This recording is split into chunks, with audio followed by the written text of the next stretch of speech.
Hey guys, it's Kevin again, and this is going to, of course, another installment of the movie preview, the last regular one of the year, may I add. We got a real packed month today, but before we do get into it, I do want to introduce everyone here. First of all, he's been in many of these episodes, more than more than welcome, more than I really would want him to. You're only really supposed to make 3 appearances, but for some reason, this fish, he just decided to make another appearance here. Here he is, Auburn Wanderer. What is up, everyone? Thank you for having me back again, Kevin. And I'm very excited about this one. There's a lot of good stuff. Looks like it's coming out, and my biofic's coming out this month too, which is a very, very, very big deal that Kevin is not appreciating. So, yeah, let's just get into this. And, yeah. All right. And secondly, he's been on my channel only one time before, so figured I'd bring him back before the year ends, even though he probably will be in the summer movie preview. And here he is again, Andrew Hays. What's going on, guys? It's your boy. Very excited for this month Yes. because a lot of movies are coming out that I'm really looking forward to, especially a particular day which has a ton that just look amazing. So I'm really excited to talk about a good majority of these. Yeah, so we're just going to get into it, guys. As usual, November is extremely packed. There's a lot of stuff coming out this month. I don't know if it's more than usual because I'm pretty sure there was a similar amount last year, but we're just going to jump into right now. Now, because Mr. Fish here was so adamant about introducing certain films, I'm actually not introducing this first movie, but we get to November, packed week that Andrew was in fact referring to. There's a lot of great movies coming out, and we start off with a bang with this first movie. And that is Bohemian Rhapsody. I enjoyed the show. I write songs. Our lead singer just quit. Then you'll need someone new. I love the way you move on stage. The whole room belongs to you. Don't you see what you could be? No one will play us on the radio. We need to get experimental. Thunderbolts and lightning, very, very frightening me. Do it again. One more. How many more Galileos do you want? Roger, there's only room in this band for one hysterical queen. So Bohemian Rhapsody is the very highly anticipated biopic about Freddie Mercury and his life. And of course, it deals with, Queen and, just all the stuff that Freddie Mercury went through in life. So personally, I'm actually very excited about this movie. It is getting very mixed reviews, but honestly, that's not really bringing the hype down for me. I think this looks pretty good. It looks like it's going to be a very, fun movie for fans of Queen like us and Freddie Mercury. And it looks like, even though it is PG-13, it would be nice if it was R, so it could really, really get into, Freddie Mercury's, personal struggles and stuff. It looks like it's going to it respects Freddie Mercury very highly, and it's just going to be a very informative biopic. And I can't wait to see some performances. Even though I have heard that all the performances except the one, I forget what it is, but there's like a big performance. I forget what it's called. I'm just blanking on the name right now. But Live Aid.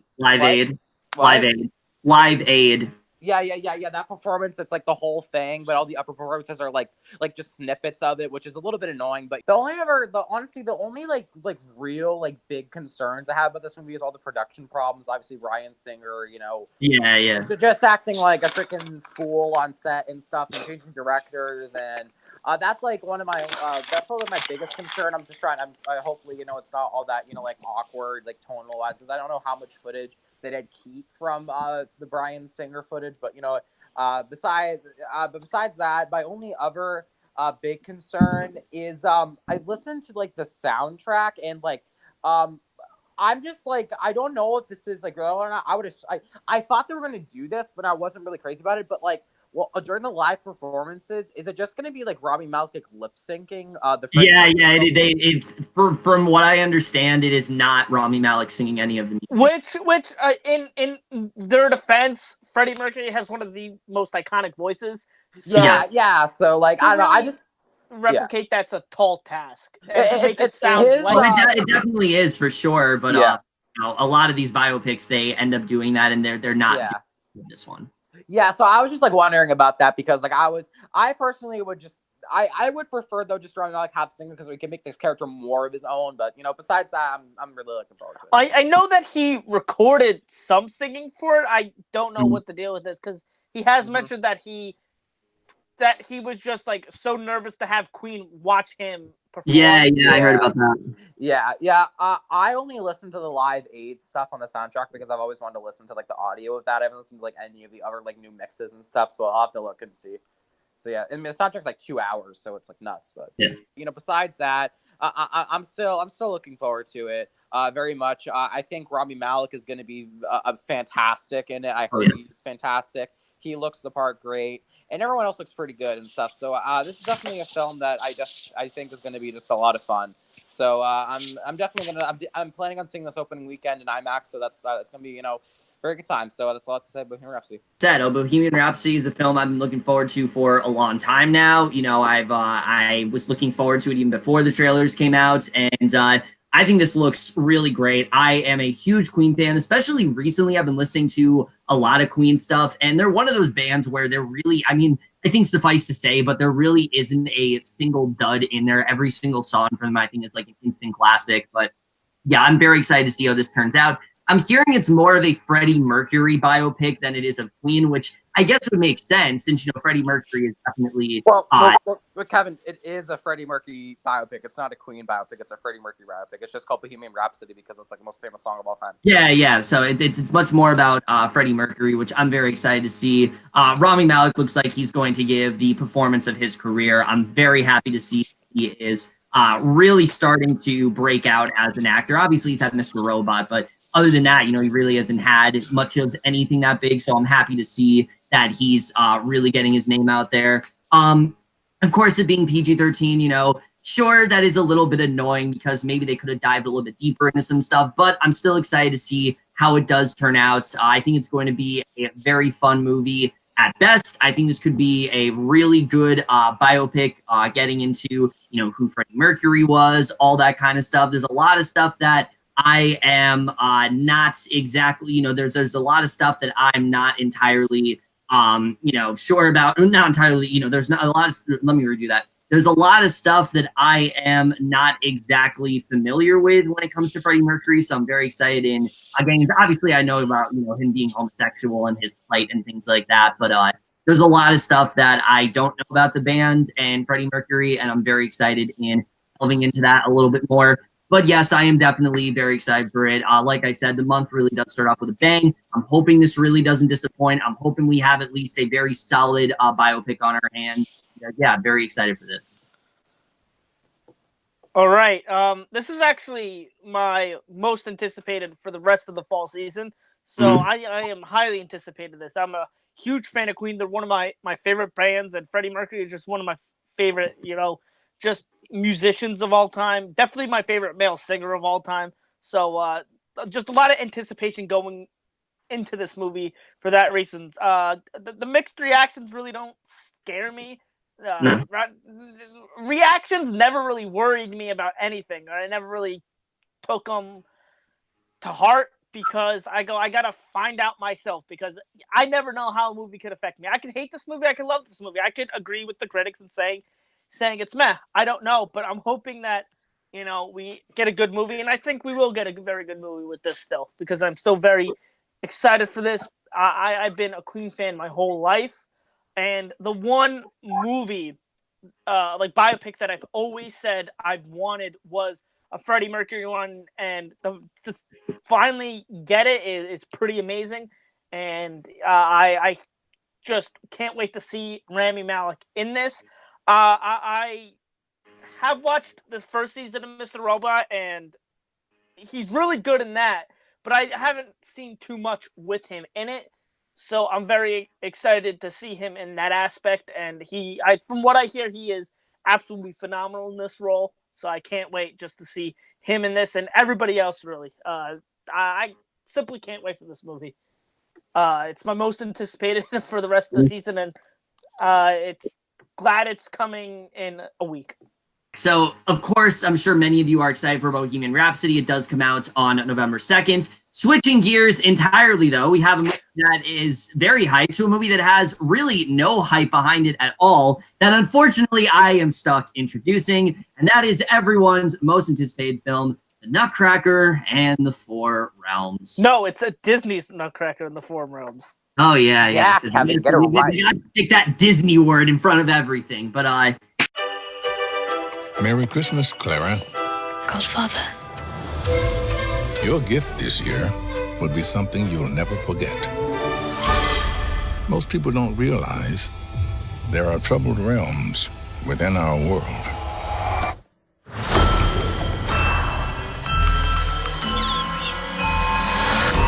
And you hold the key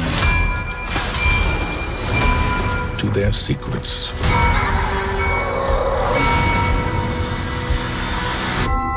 Remember, Clara, nothing is as it seems. okay, so Nutcracker and the Four Realms. This was a film that I wouldn't say I was, at first when I heard about it, I wasn't necessarily dreading it, but the more I saw of it and footage, and especially coming off the heels of a movie like A Wrinkle in Time, a movie that I thought would be a really great Disney movie and ended up being kind of shit. I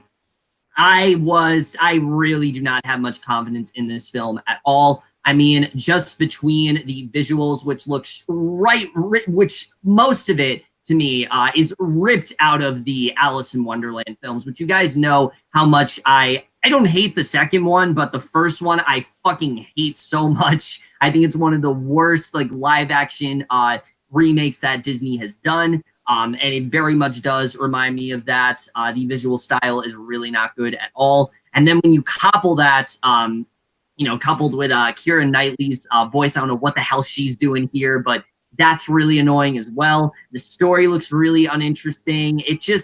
Everything about this looks so generic. It looks so uninteresting, and it's just nothing that is really grabbing me. I think this looks very visually uninteresting, honestly. Like you could say, I honestly think the visuals look kind of bland here. A lot of the characters just seem like they're going to be very one notes. I understand that they're trying to tell a different story here, which I always appreciate. You don't have to make everything directly from the source material. I'm sure they are going to honor the source material, from what I'm hearing, but at least from what I'm hearing from the trailer, with like the original score and such, they are going to respect that. But they clearly are trying to tell a different story here, which I completely understand. It's just from the trailer, it looks really boring. It doesn't look interesting at all. The acting doesn't even really look that great. I like Mackenzie Foy. I'm glad that she's getting more work, but everyone else here looks like they are really overdoing it. And like I said, the story to me, it just seems very Alice in Wonderland type. It definitely does give me that feel. Hopefully it's not that. Maybe it's just because I watched A Wrinkle in Time, and anything that's a Disney property and isn't like, a sequel to something, I'm just kind of unsure about at this point. But I just don't really think this movie's going to be that great at all. I'm really not that excited for it. And, we'll have to see the way that this one does turn out. But I think it looks pretty shitty. And yeah, yeah, I'm not looking forward to this movie. And it's funny because I did mention November 2nd looks stacked, and we'll get to some of the other movies I'm really, really looking forward to a little bit later. And it's like weird because you got, Bohemian Rhapsody, and you got, a couple of other movies that I'm really looking forward to, and then you got this movie, and it's like, it's kind of like one of these things is not like the other. And this, yeah, this is, actually, because there's another one that yeah, but because I'm gonna be like, all right, I know I'm seeing this next weekend. I know I'm seeing this, and I'm not going to be seeing Nutcracker in the Four Realms. I know that for a fact, just because of how stacked November 2nd is. There's just really not enough time for me to see Nutcracker in the Four Realms, and I just don't want to see it because I'd rather see Bohemian Rhapsody and some of the other ones I'm really looking forward to. And, and then, in the next coming months, there are other stuff that I'm really looking forward to. So I'm probably not going to catch this in theaters for that simple fact because of how stacked this month is. And not looking forward to this at all. This really looks bad. I didn't see A Wrinkle in Time, so like I can't be wary of this movie because of that. But it just the trailers haven't impressed me, and from what I hear from A Wrinkle in Time, it does give me a similar vibe with the trailers, and I wasn't really looking forward to A Wrinkle in Time, and I'm really not looking forward to this one. I was originally really excited about this film. I felt like it was going to be like an interesting take on the story of the Nutcracker, which is obviously an iconic story and everyone knows it. So like I was like interested in seeing how Disney could do it. Because Disney I felt like could put like a really like interesting like twist on it. It could be very grand and like big and stuff. And like I was like expecting it to kind of be like, oh, it's gonna be like the basic story of the Nutcracker, but like Disney eyes, it's gonna be all big and grand. And then I saw the trailer for it, and when more information started coming out about it, I was like, oh, so it's basically just if the Nutcracker was made by Tim Burton, but it's not made by Tim Burton. And that is extremely disappointing. This does not look very good.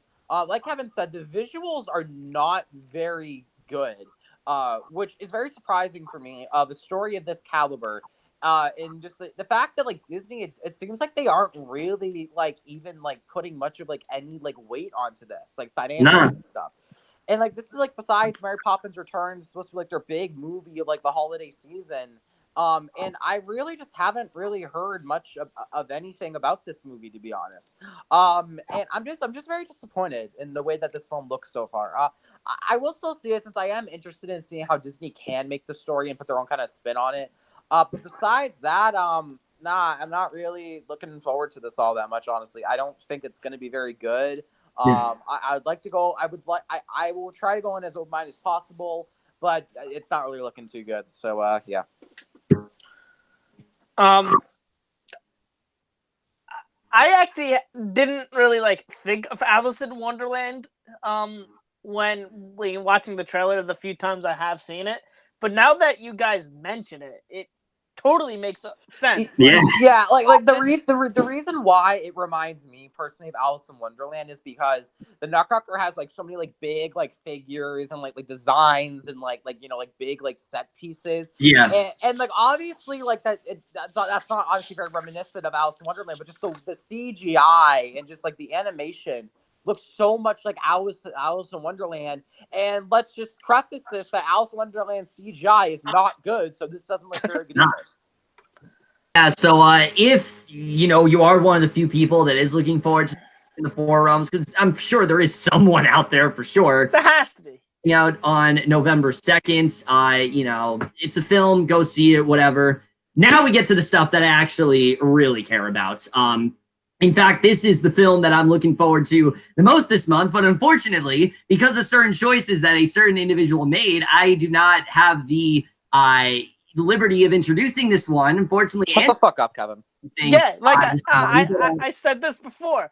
I could have introduced Nutcracker the Four Realms, and I would not have cared. Well, almost every single movie I'm looking forward to this month you're introducing, okay? But go ahead, introduce this film. Okay, and one of the movies that Kevin and myself are really looking forward to is Suspiria.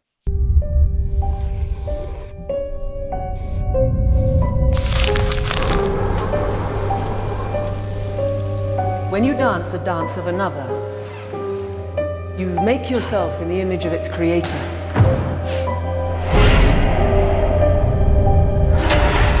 I feel like I'm not even here yet.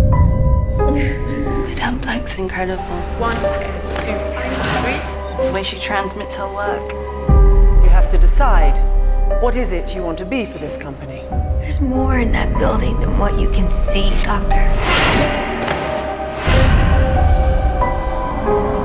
You are living with dangerous people.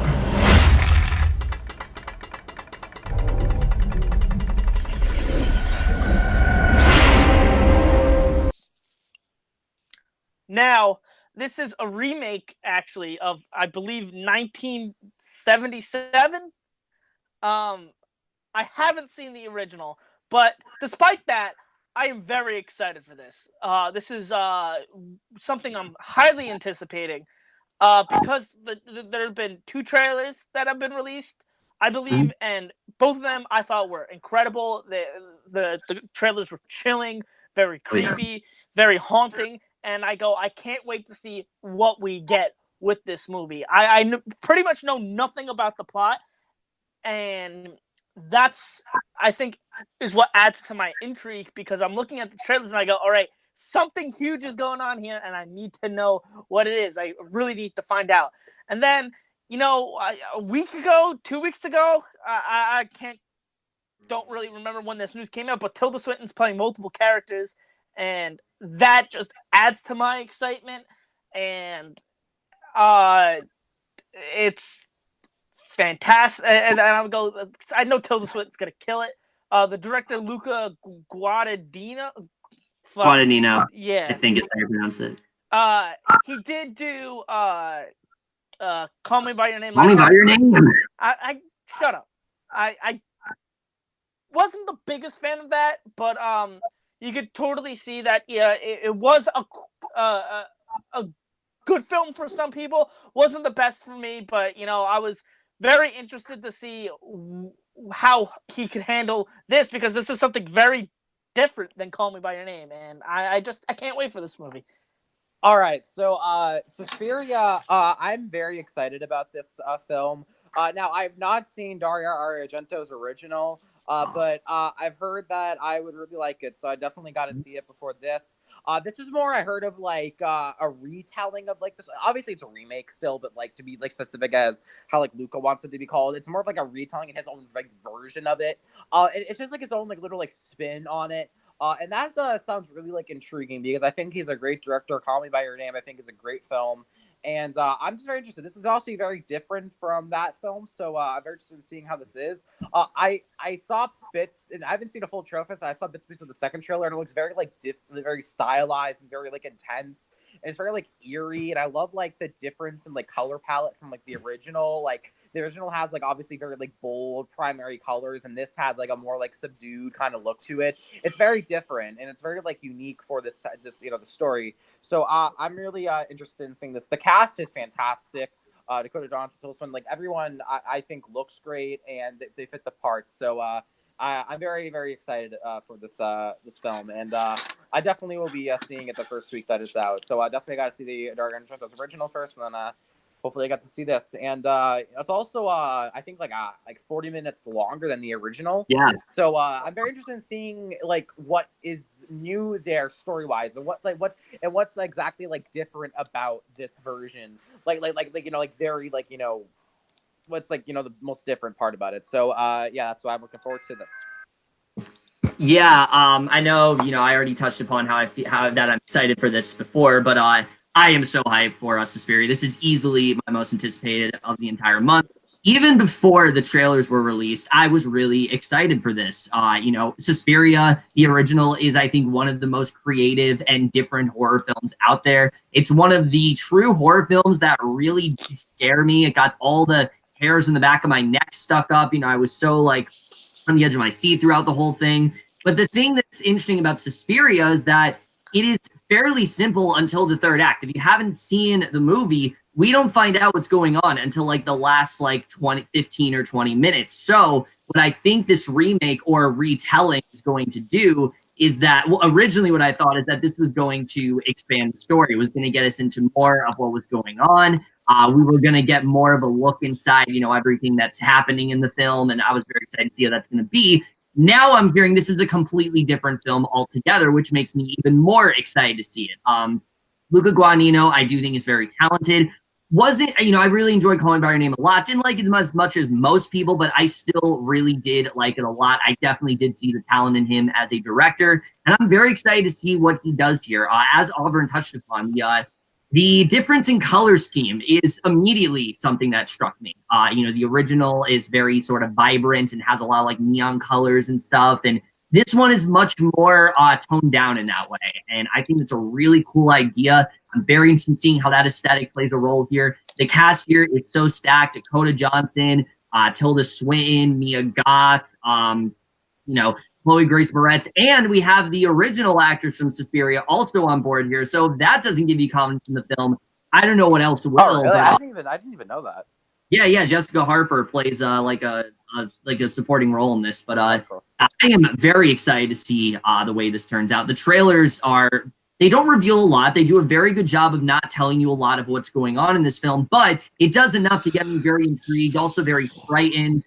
The film already has a very eerie aesthetic to it, and I'm very excited to see how that plays a role here. And like Andrew said, just hearing the news that Tilda Swinton is not just playing this one character, but she's also playing the Lutz Eberdorf's, we thought Lutz Eberdorf's character, and this other character just elevated my excitement to another level. I mean, that is, considering what she did when she plays Dr. Joseph Klemper, I mean, that is dedication right there, and I am so excited to see the way that is handled.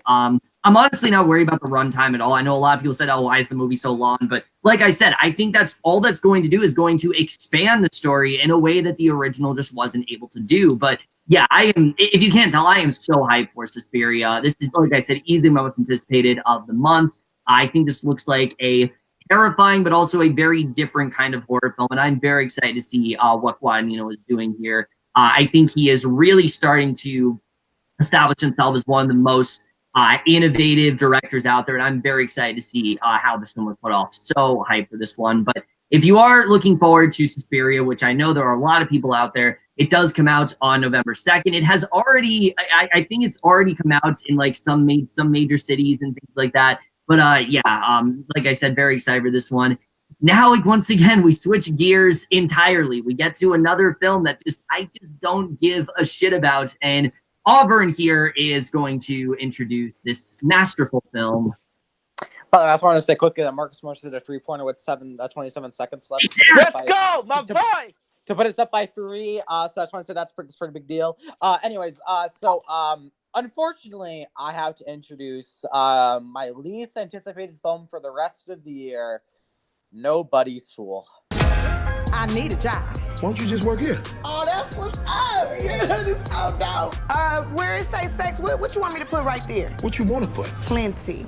I like sexes from my exes. My sister is a bit much. How can I help you? I do what they say. You've been standing in line all this time and you don't know what you want. Okay, you could just stand right there and think about it. Who is this? Charlie. Charlie. He is an amazing guy. She met him online a year ago, but she's never even seen him. It seemed too good to be true. If the man looks too good to be true, he is. You're being catfished. So the dude ain't real? No, the dude ain't real. He could be anybody. We need to go and find this son of a bitch who catfished me. And we gonna tear his ass up. This should be good. Okay, so let me just preface why I'm not looking forward to this. Tyler Perry. If people don't know, I honestly think that if it wasn't for Game Over Man, Ackerman would be my least favorite of the year. I hate that movie with burning passion. It is so close to a half a star, and it takes a lot for me to hate a film that much. So the fact that now Tyler Perry is coming out with yet another film this year that is now one of his really stupid comedies that aren't funny, have these like ridiculous plots that they're just, oh my god. Tyler Perry, he's just not a good director. That's just the fact. Like everyone, like all these like fan bases with Tyler Perry is like, if you don't like him, oh, you just don't get it. No, it's just he's not a good director. He's not good at what he does. Yes, he makes a lot of money doing it, so clearly he's doing something right. But that doesn't, like, enjoyment wise, it's just he's not a good director. So the fact that this film just looks just dumb and stuff, and it does not look good. The plot is like ridiculous. I've seen the trailer a few times. It's about these girls, and like they're trying to figure out this guy, and there's like 3 candidates. It's really stupid. I'll watch it when it leaks online. I don't want to support this film because Tyler Perry's a douchebag. So, Kevin and Andrew can get more into it because especially Kevin goes he'll. We meet again, Tyler Perry. You know, we keep running into each other. And if you guys know my history with Tyler Perry, yeah, I'm not looking forward to this film. But I will say this: I will give the film this. It does not look as bad as some of the other films he has made. It does have a somewhat talented cast behind it. There is one joke in the trailer at the very end that does make me chuckle a bit. But that's kind of it. That does not mean I'm excited for this film. This film looks really stupid. It doesn't really look funny at all. I've seen this trailer so many times, and the more I see it, the more I just get annoyed by it. It looks like it has all the cliches of, you know, most Tyler Perry movies where it's centered around this couple and someone's cheating on, you know, someone's cheating on her. Except for cheating, she's being catfished, and they have to track down who it is of like these three men. It's a really, really dumb plot. Tiffany Haddish, you know, is a very hit or miss actress for me so far. I really loved her in Girls Trip. Really hated her in Uncle Drew. I liked her in Night. Excuse me. Don't you dare disrespect that masterpiece. I mean, I didn't like her in that then again, she was like the part I hated the most about Uncle Drew. So yeah, she was, as much as I loved Uncle Drew, she was my least favorite part. So yeah, I really did not like her in that. And Night School, like I said, I thought she was really good in. Here, she just seems like she's going back to that really annoying, sassy black woman, which I think is she's definitely being typecasted, and I'm hoping that she's able to break out of that role because I do think she is very talented and she should take on more serious work, but she just looks so annoying here. I really can't stand her in this trailer. This has the potential to be maybe her worst performance yet. Again, I haven't seen the movie, but it very much does look like such. But yeah, I've said enough about Tyler Perry. If you guys watch my Acrimony review, you know, I tried to go into that film with the mindset that maybe this won't be as bad as the Medea films, and suffice to say, I got duped. I got so duped. I was, you know, very, very quickly turned into what I despise about most Tyler Perry films, and this one could very well end up that way. Again, admittedly, it doesn't look as bad, but I'm still dreading it solely because it's Tyler Perry, and given my history with most of his films and my personal history with him. Yes, I do remember you blocking my video. Don't think I've forgotten about. Oh, dang, Kevin! I forget about, by the way. But you know, in all seriousness, yeah, I'm really not looking forward to this at all. Like I said, it's not one of the films that I'm dreading the most on this list, but it's still a film that I just don't care about. Tyler Perry just continues to make movies that just aren't benefiting him at all. And this is one of the many. So yeah, I don't shit. Go ahead, Andrew. Man, I agree. Tyler Perry is just not a good director in the slightest. I hated this trailer. I'm not a fan of Tiffany Haddish. I really liked her in Girls Trip. Thought she was really good in that. Besides that, I haven't liked her in anything else. I just think that, you know, she's not as funny as people make her seem to be, and this definitely I feel like kind of proves my point with this trailer. Again, this movie could surprise us. She could be really good in the movie, but I just don't think that this movie looks good. I don't think she's good in this movie. And Tyler Perry, just stop making movies, man. Good, do more stuff like Gone Girl. You're really good in Gone Girl. Stop making movies. Not that hard. And Vice, which is coming out next year, he's in that one as well. I mean, next month it's coming in, he's in that one as well. Yeah, so I mean, I like him when he does I like him when he's not making movies. When he's not directing, yeah. When he's not directing. If he has a small role in a movie, A-okay. If he's making the movie, oh boy, are we in trouble. And unless it's the star, that's a different story. Unless it's the star, most times it goes pretty well. Yeah, I really just don't think this movie is going to be good. I think this is just going to be another one of those terrible Tyler Perry movies. And man. Well, if you guys are looking forward to Nobody's Fool, which I don't think there are many, even though these movies like tons of money, you know, it is coming out November 2nd. Enjoy it. I can't wait for all the comments flooding my reviews. Tell me that I'm wrong because I don't support Tyler Perry. But anyway, that's coming out. Now we get to a film that is one of the only films I'm introducing that I actually give a shit about, that I'm actually really looking forward to. And that is a film that I have been very excited for a long time now. And that, of course, is Boy Erased. Your parents signed you up for a program to fix you, but Jared, you are a perfectly normal, very healthy teenage boy. They're gonna do things for you. You're a revelation. You want to say your goodbyes? Welcome to the refuge program. You cannot be born a homosexual. This is a lie. It's a choice. Go. Fake it till you make it. Become the man you are not. Save yourself. Jared, God will not love you the way that you are. Is this what you want? Who's gonna strike this demon down? Hit him! All right, so Boy Erased is the directorial debut from Joel Edgerton, which that right off the bat has me very excited. But then when I saw this trailer, that elevated my level of anticipation for this film to another level. I mean, there are times where, sure, I'll say, oh, that movie looks really sad and it looks very emotional. But there are rarely times where a trailer almost makes me cry, and this one did. I mean, just knowing what this character has to go through, the fact that he's gay, and not only his parents not accepting him, but they send him gay conversion therapy, which to me is one of the worst things you can do to an individual. And it looks like this film is really going to showcase why that is so bad, what this does to him, how this shakes his sense of self. Lucas Hedges looks like he's going to continue to blow me away. He is just phenomenal in basically everything. And I can't wait to see what he ends up doing here. Of course, Nicole Kidman, Russell Crowe, really great cast overall.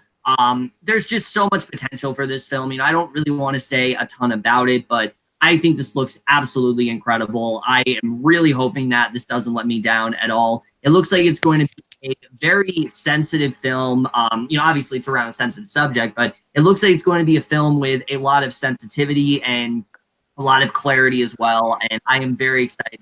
I don't want to say I'm excited because, again, it's a very sad, depressing film. So I don't want to say I'm excited for it, but it is a film that I definitely am very much anticipating. And, I'm not entirely sure how Joel Edgerton's going to be as a director, but this has been a year of really strong directorial debuts, especially from actors. And I'm hoping that Edgerton just kind of adds to that list. Overall, there's so much here that has potential, and I am just really hoping it lives up to it. I think this looks absolutely phenomenal. But Edgerton directed The Gift, so this isn't his directorial debut. Oh, okay. That's right. So, fuck what I said then. I'm stupid because I don't see movies like The Gift, and I don't know why. I heard the movie's pretty good. So I got a lot to say about this because I am very, very excited for this movie. Okay. I'm a huge fan of Joel Edgerton. And I mean, I really like him as an actor, but I've been a huge fan of him ever since The Gift because The Gift was my favorite movie of 2015. I absolutely fucking love that movie. And I just been a huge fan of him ever since. And I ever since that movie, I go, all right, what's Joel Edgerton going to do next? So I've been following this movie since it's been announced. And I've been excited for this movie since it's been announced, solely based on the fact that Joel Edgerton is directing it, because I think he hit an absolute grand slam with The Gift, and it looks like he's going to hit another absolute grand slam with Boy Erased. And, and Lucas Hedges is who I've been a big fan of since Manchester by the Sea. Nicole Kidman, who looks like she is going to kill it this year between this and Destroyer.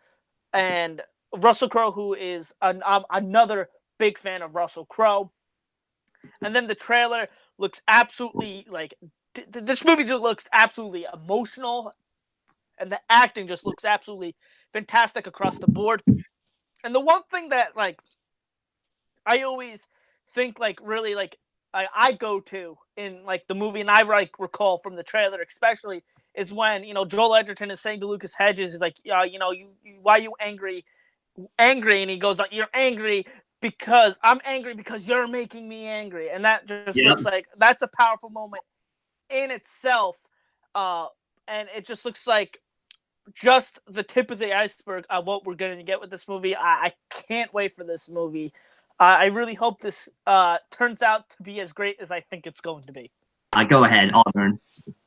Yeah, so I saw the trailer for this once, and I saw it in front of 8th grade, and I thought it looked pretty good. But I actually just saw the trailer again in front of mid-90s tonight, and I didn't even realize that Joel Edgerton directed this until tonight. And I was like, I didn't know that. So now I'm even more excited knowing that, because I think Joel Edgerton is a fantastic actor. So I'm very interested in seeing how he is as a director. But this film looks amazing. It looks absolutely incredible. It looks so just like deeply intense and intimate, which it should be. It's gonna take on a subject that needs addressing like this in a very, very like blunt way. And you know, like Kevin said, the story about this is just like heartbreaking. Like, like it's just like sad, you know. But I think that it looks like it's handling it with so much like maturity and like respect that I'm really, really looking forward to it. This is definitely a film that I hope I get to see in theaters. I think it looks fantastic, and I heard it is fantastic, so I can't wait to see this. Yeah, so if you guys are looking forward to Boy Erased, it does come out November 2nd. I'm not entirely sure if that's a limited or a wide release, but regardless, it's a limited release. All right, well, wherever, I don't know exactly when it goes wide, but I think we can all collectively agree that this looks like, for sure, one of the best films of the month. Now we get to another film that, you know, it's been very back and forth. It's been a film looking forward to, a film we're not looking forward to, a film we're looking forward to, a film we're not looking forward to. But now we get to one that I am admittedly looking forward to. Doesn't look amazing or whatever, but Andrew here is going to introduce it.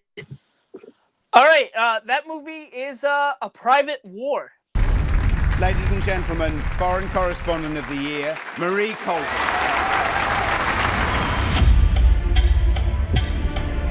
Where did you get that eye patch? Treasure Island. I need a photographer. Any good? The best. Can't stop thinking about it. Once you go crazy, it's not something you get used to. War is not so terrible for governments, for they are not wounded or killed like ordinary people. Our mission is to speak the truth to power. You're prepared to sink your country into civil war.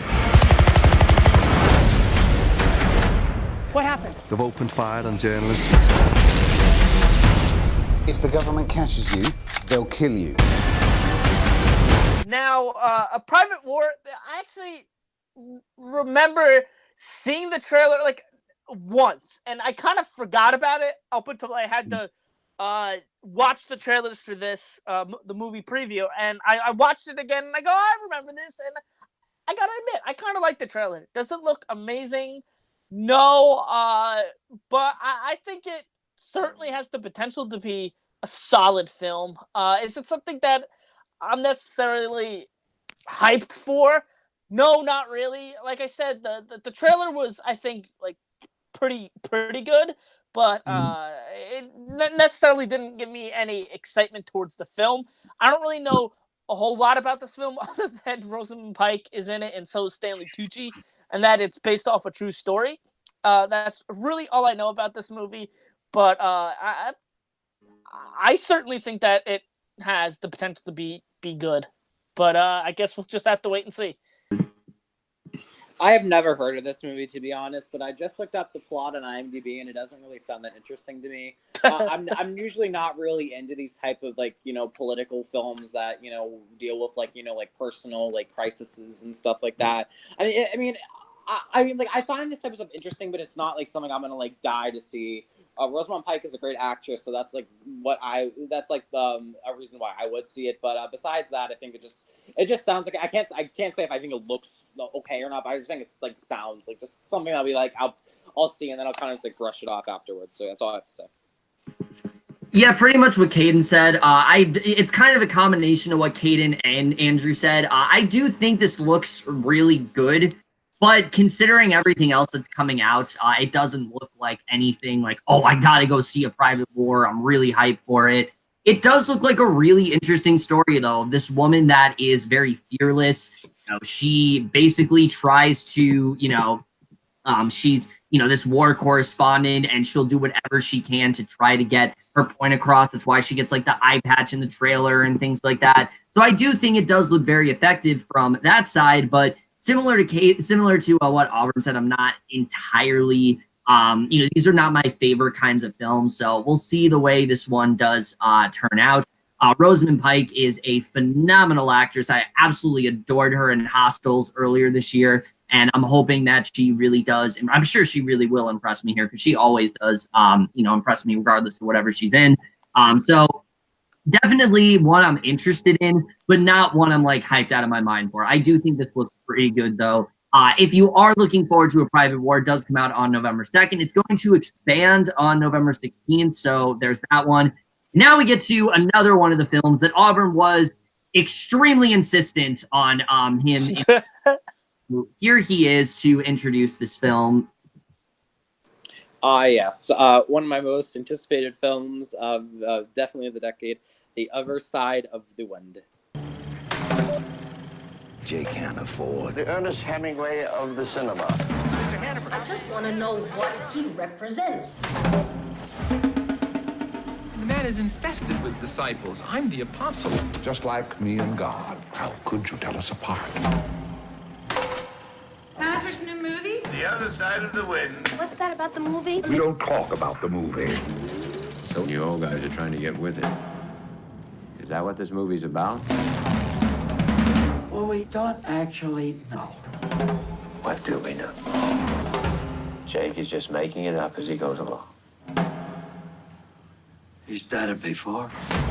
All right, so this I think there's one other one that they're working on. I'm not sure though, but if there isn't, this is going to be the final released and completed work by Orson Welles. Obviously, he has been deceased for quite a while now. But the reason why I am excited about this one still is because he left behind a great deal of notes on how he would like this film to be completed.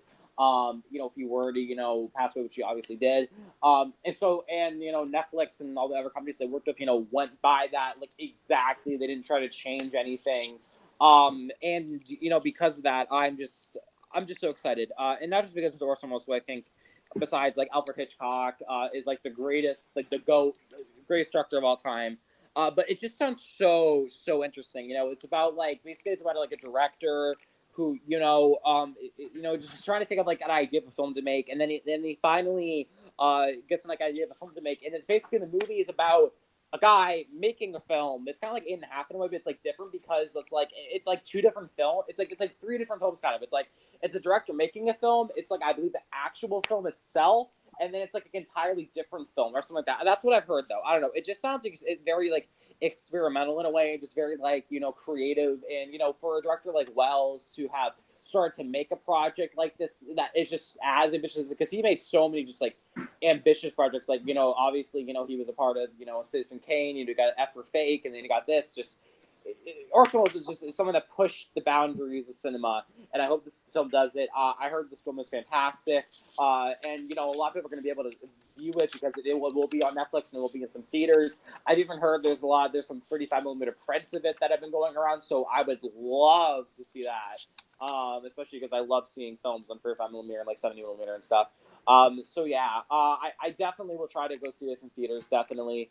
I'm very, very excited about this. I think this can be a great way to, do another like salute to the greatness of Orson Welles, and I'm just extremely excited about this film. So yeah. Yeah, pretty much what Auburn said.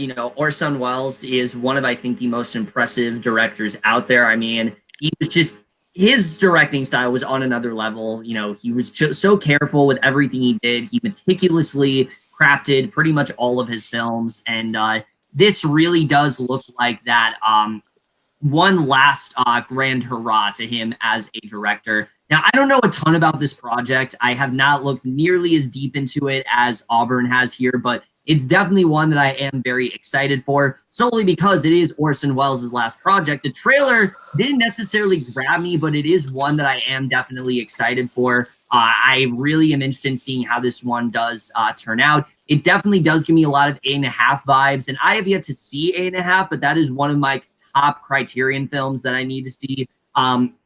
But regardless, is a film I'm very interested in, and this one as well definitely does draw a lot of parallels to that, so I'm excited to see the way that does turn out as well. But yeah, I think this looks really good.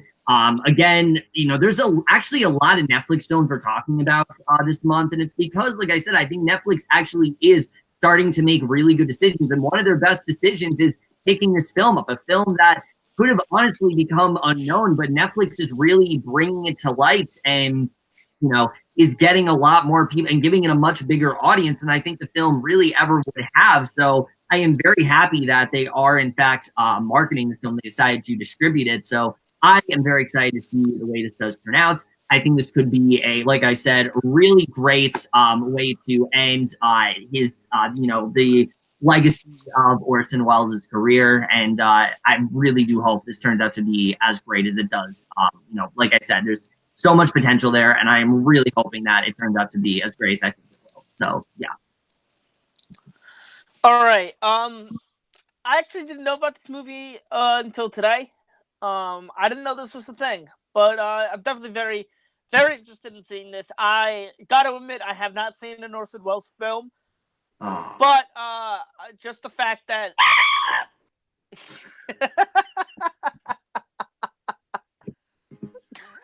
Come on, man. Citizen Kane. I haven't seen Citizen Kane. I'm sorry. Oh, what the fuck? Listen, don't tell me what to do. Go ahead. But I am definitely very interested to see this based on the fact that, you know, Orson Welles has been dead for at least, I don't know, 30, 40 years. Around there, yeah, I don't know exactly when he died, but he's been dead for a long time. 1985. 1985. So he's been dead for a long time. Yeah, and the yeah. fact that, you know, they wanted to get this movie made, definitely very interesting to me. So I guess this is going to be my first Orson Welles film, and I hope that it is a great one. Yeah, so if you are looking forward to The Other Side of the Wind, it does come out November 2nd.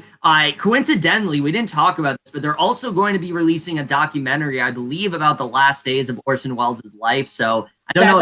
That's the other thing that I thought I was thinking they were making of that.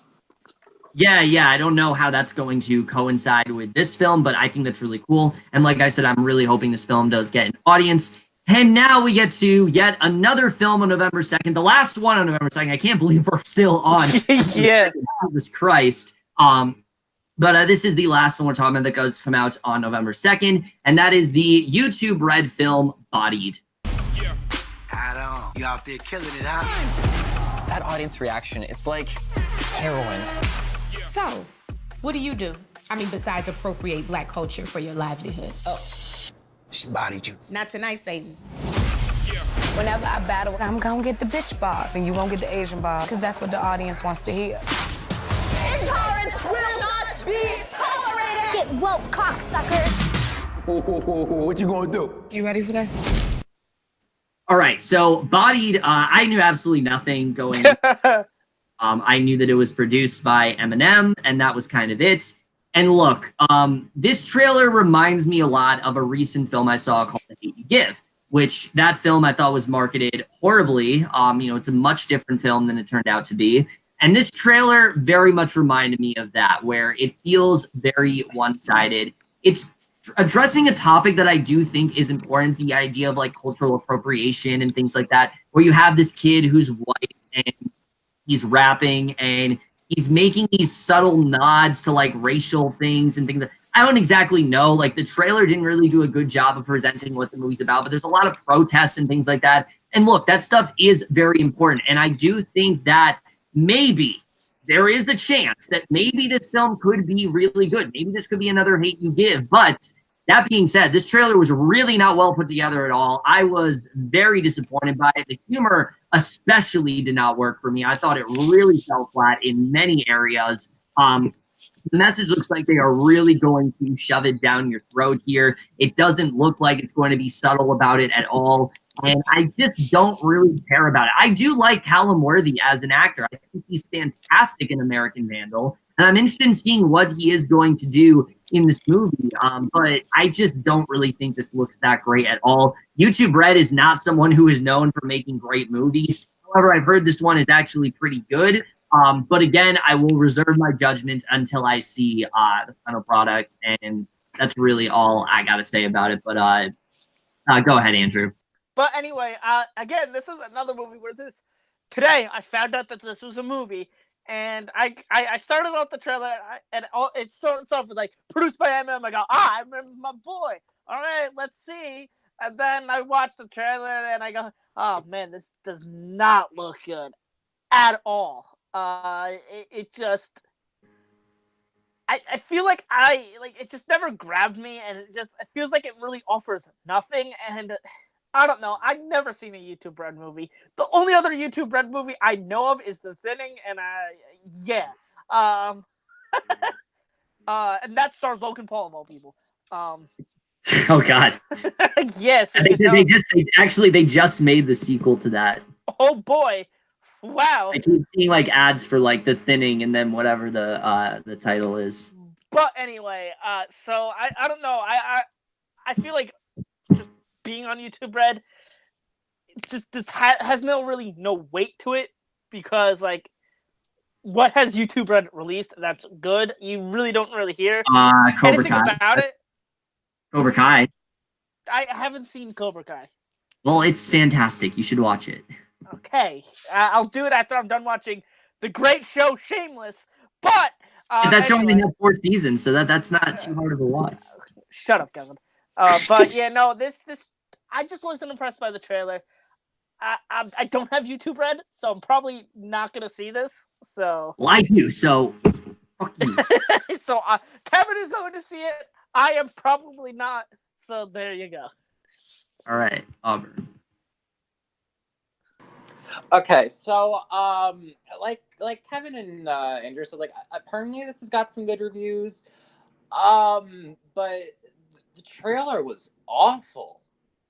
Like it was really, really bad. It looked like a weird, like awkward, like comedy with some like social like undertones, and just like it was just a very messy trailer. But I have heard it's good. I do think this could be a good film if all the subject matter and the comedy, it's all handled and it's well produced. But I don't know.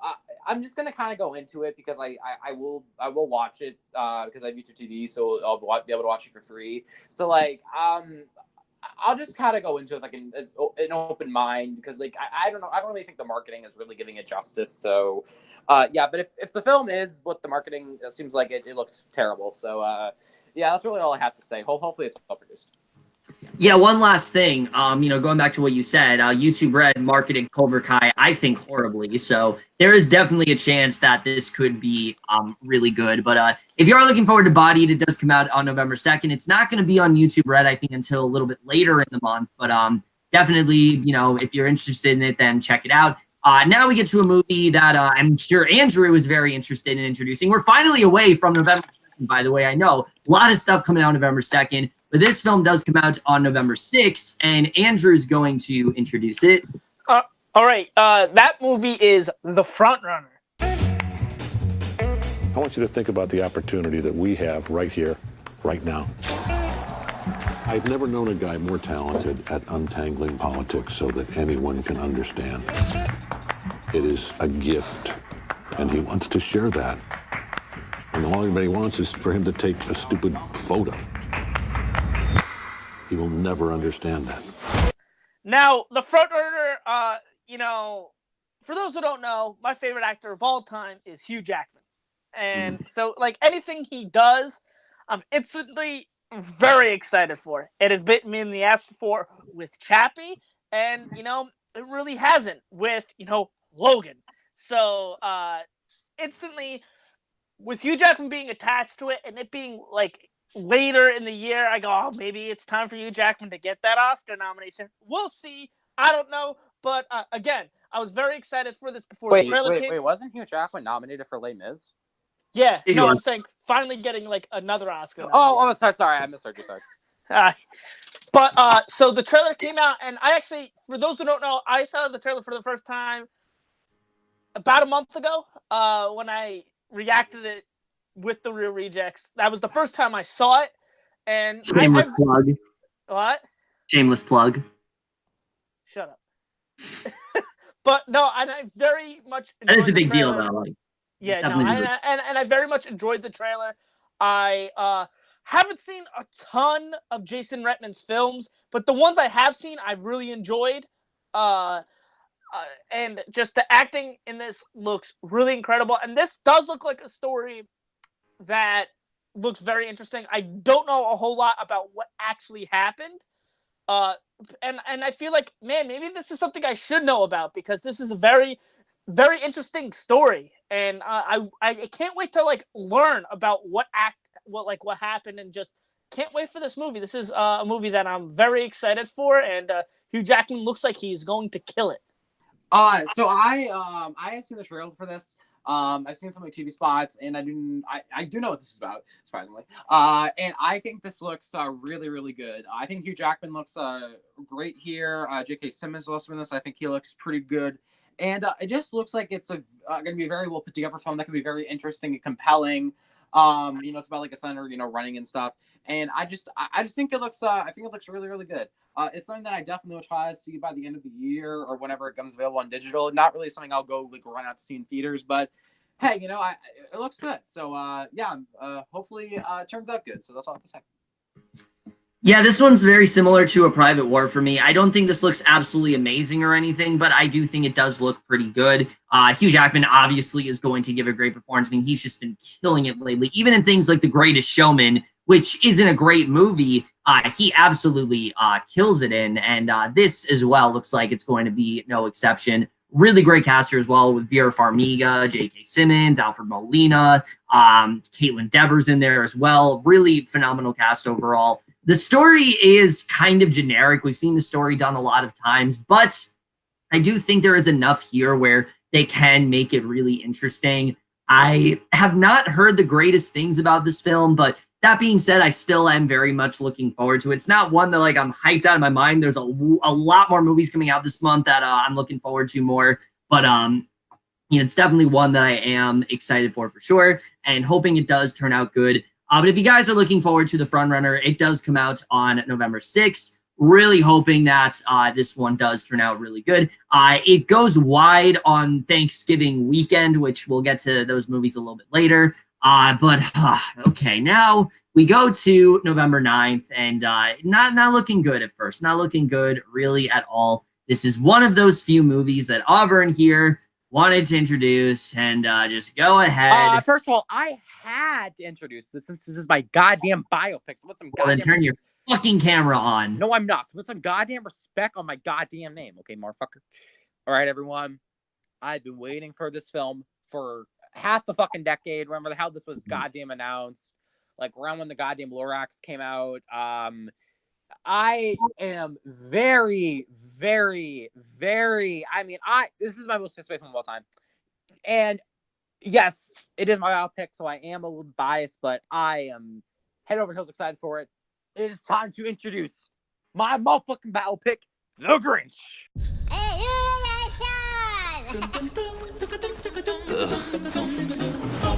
Merry Christmas to you!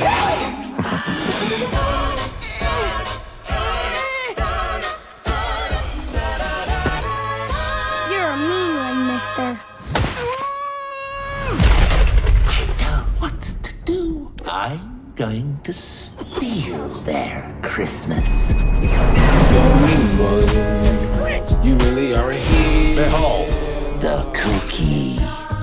This is our enemy. No. We must resist. All right, everyone. So finally, after years of waiting, Illumination Entertainment Universal are finally going to release my newest biopic, The Grinch. So people don't know, I am the Grinch. I'm a very cranky motherfucker. I'm green. And for some reason, I'm being voiced by Benedict Cumberbatch in here. Good actor. Hopefully he pays me justice. If he doesn't, I'm going to sue him for $80 billion. So this one looks amazing. It's going to be a masterpiece. Everyone go see this opening weekend. It's my biopic, which means it's going to be amazing since I am amazing. Go see my grumpy ass, ruin Christmas for everyone, with my loving dog, Max. And there's also a moose in this one. So that should be very interesting. Dude, this film looks fucking perfect. It is going to be perfect because it is my biopic and I'm fucking hyped. So let's fucking go. Grinch 2018. Go see it. Go see it in fucking Dolby, IMAX, 3D, whatever you gotta do. Just go see it. Whole family. It's my goddamn biopic. It's gonna be fucking amazing. Grab the Grinch. All right, now that nonsense is over, let's... excuse me. You shut up. All right, so I hate to, I know it's your biopic and everything, and I know you worked really hard on it, but god damn, this looks bad. Look, No, it doesn't. Shut up. I really love the the Christmas special a lot. I think the How the Grinch Stole Christmas is a really great story. The Jim Carrey film, I think, is all right. Carrey gives an incredible movie surrounding him is really not that great. And this honestly looks even worse. And here's the thing I can say about that is that Jim Carrey, at least, I think, had that character down really well. Benedict Cumberbatch should be ideal casting. All the chips were really in play here. I mean, Benedict Cumberbatch as the Grinch with his regular voice, that's perfect. But then they have him do this really like high-pitched, annoying voice. And I don't know what he's doing in the trailer. Not to mention, they don't show any of the other humans here, so it just kind of feels like the Grinch is solo. Now Cindy Lou Who and other characters are here, like Angela Lansbury's in this, and a couple other actors here and there are in here.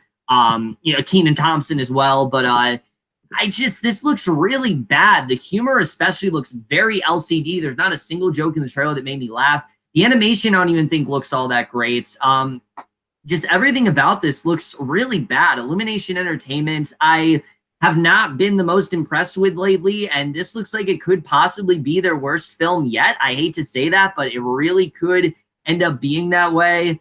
I'm really dreading this, honestly. If it wasn't for An Evening with Beverly Luff Lynn, which you guys know how much I'm dreading this film, this would be my least anticipated for the rest of the year, for sure. I think this looks just really awful. And especially, I don't know what the hell they've done to his theme song. I mean, it was bad in the Carrie one, but it's even worse here. I don't know what the hell Tyler, the Creator, is doing in a Grinch movie. Tyler the Creator is one of the best goddamn rappers, okay? So he has to do my goddamn theme song. I don't know if Pharrell is narrating it. Just everything about this film. Pharrell's amazing. So I don't know what they're really doing here. Look, again, I think there is definitely a great movie adaptation of the Grinch.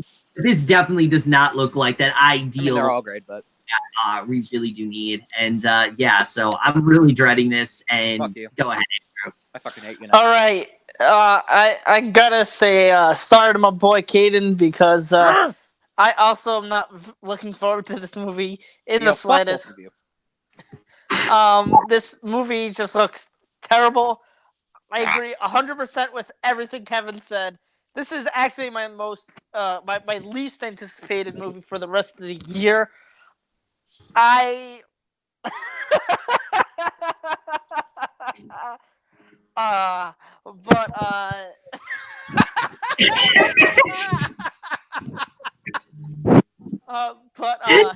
Anyway, fuck you. I hate Illuminations. There's only one movie that I really like by them. That's Despicable Me 1, and I think Despicable Me 2 is fine. Everything else, I legitimately flat out hate. Minions was garbage. Single Life for Pets was fucking terrible, and I don't want to think about the fucking rest. But I don't like Illuminations, so this movie looks awful. I am not going to be seeing this in theaters. I can guarantee that. And all the trailers we've gotten are terrible. And I feel like Benedict Cumberbatch should be like a slam dunk choice for the Grinch. Oh, yeah. But you see him in the trailer, and I hate his voice for it, and I just don't think it just doesn't work for me. Be quiet. And this movie just looks terrible.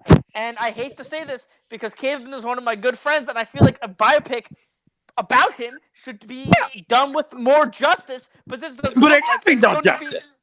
It's not going to do you justice. I know that for a fact. Yeah, no, it will do me justice.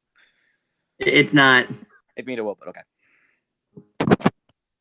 But yeah, if you guys are looking forward to the Grinch out on November 9th, who gives a shit? Let's just get to the movie. Nobody cares except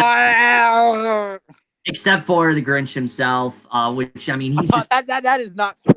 He's just too grumpy to even give like I think an accurate opinion. His opinion holds no merit because he's just always angry.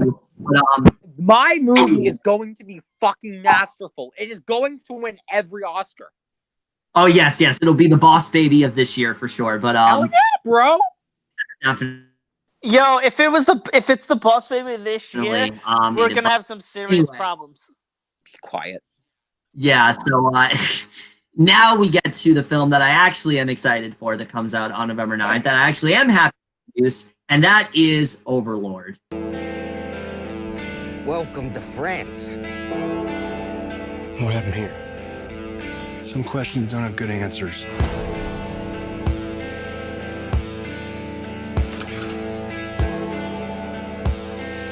There's a lot of soldiers out there, and there's only 4 of us. Find out what's inside that compound.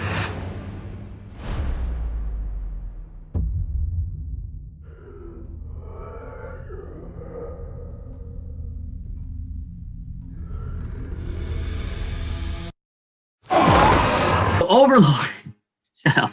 So Overlord is the new film produced by J.J. Abrams. It's not directed by him. It is produced by J.J. Abrams. And for the longest time, everyone thought this was going to be a Cloverfield movie. It's been confirmed that it's not. But that being said, it is a film that I still am very much looking forward to. I think it looks very creative. It's a World War II film, but also sort of an alien invasion film. And I think that is definitely very interesting.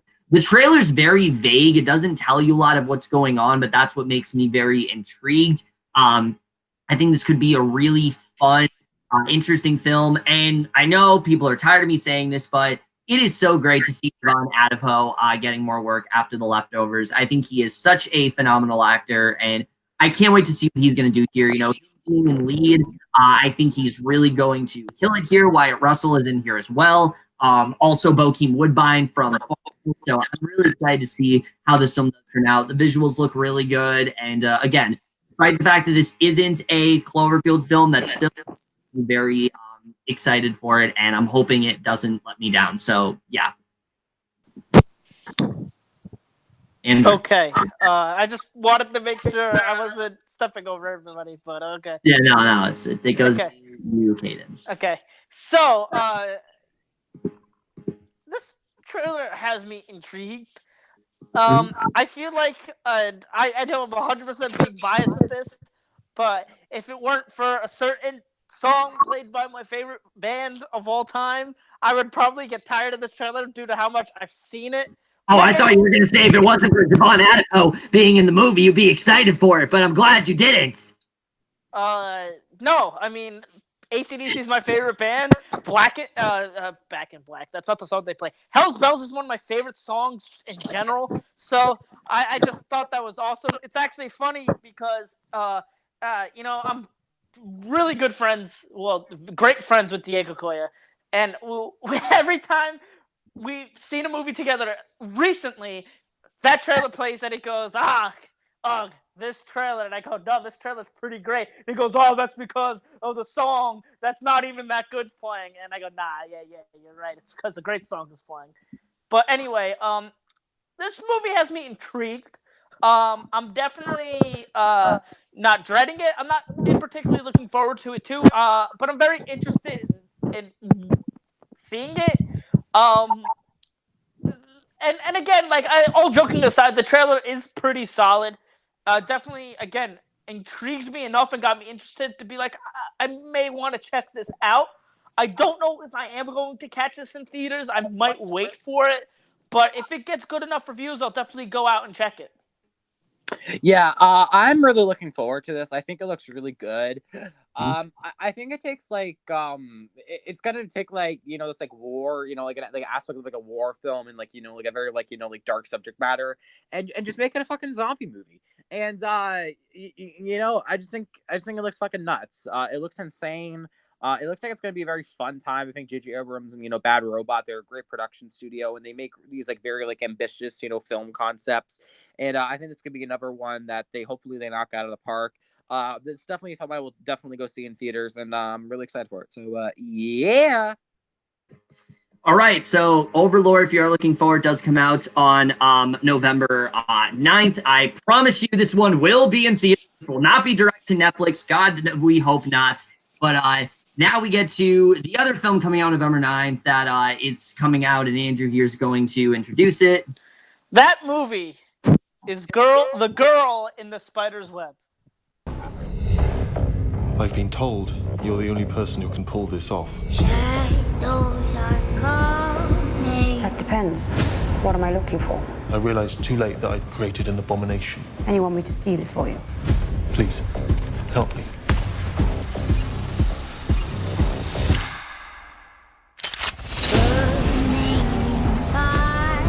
Someone set me up.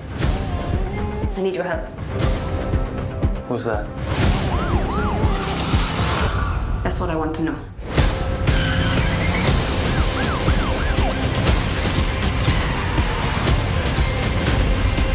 I tracked all of his ex-associates. Every single one leads back to one place. Home. For 16 years, I've imagined this moment. Lisbeth. Now, this trailer, I watch it, and I think it's the definition of mediocre. It's not a good trailer, and I feel like, I don't know, I haven't seen the Girl with the Dragon Tattoo by David Fincher. I just, it's one of the few David Fincher movies I haven't seen, and so I don't know how good that is, but I just, this trailer, I don't know if it's a sequel or reboot, what it is, and I think that is just why I'm kind of holding back and wanting to see this, and the trailer isn't good, like I've said. Claire Foy, I really like, so I think even if the movie isn't good, it looks like she gives a pretty solid performance, but other than that, I'm just not looking forward to this. My turn, right? Yeah. Yes. Okay. I don't care about this movie. I just don't. Look, the original trilogy of these films, like the foreign films, I do need to see. I do think they sound really interesting. I know, like, I can watch them on Filmstruck and like extended versions or whatever on Netflix. You know, I'll definitely check them out. I have not seen the David Fincher film, the girl, the Girl with Dragon Tattoo. I have not seen that version of that, story, but I do want to, because I heard it's pretty good. But, you should be like, why aren't you looking forward to this then? Because this honestly is just a stupid idea. It's like, it's supposed to be like continuing, I guess, like the original trilogy of films. Yeah. But like, it's not. It's like a soft reboot, a new cast. It's like an American film, and it's like, it doesn't look good either. So it's like, I just don't get it. I mean, it has potential, obviously, but like, it just does not look good. It just kind of looks like a generic action film, which I heard these films aren't. Like, they're very, like, they kind of like push the boundaries in a lot of ways and can be very like disturbing. Absolutely, yeah. And especially with what the subject matter is. But like with this, it just looks like it's taking it and just making it like a very like boring and generic action. Like, it reminds me of like Red Sparrow in a lot of ways, and like it shouldn't. Like, obviously it's have more action. That's fucking piece of shit film. But like, it's just like, it just looks so just blah to me, and I'm not gonna see this before the year is over. I don't really have any reason to, honestly. I might just even skip this one in general. Rent it one day. Who fucking knows? But yeah, no. This ain't it, Chief. This ain't it. Yeah, pretty much what you guys said. I don't care about this film really at all. The first Girl with Dragon Tattoo is a near masterpiece to me. It's one of my favorites. I mean, I'm saying it's one of my favorites, but David Fincher in general is one of my favorites out there, and almost everything I've seen him do is either a masterpiece or really damn close to it. And Girl with Dragon Tattoo is no exception. I think that is such a well-crafted revenge film that really does get into the character of Lisbeth in a very intriguing manner. And this, while it does have some really promising actors like Claire Foy and Lakeith Stanfield and Vicky Krieps as well from Phantom Thread is in this, looks like the definition of a bastardization of what David Fincher was trying to do there. If you guys don't know, there was supposed to be more sequels to those movies, but the movie did not financially, so they never ended up doing a sequel till now. So you'd think the logical thing to do would just be to stop it, to not continue it.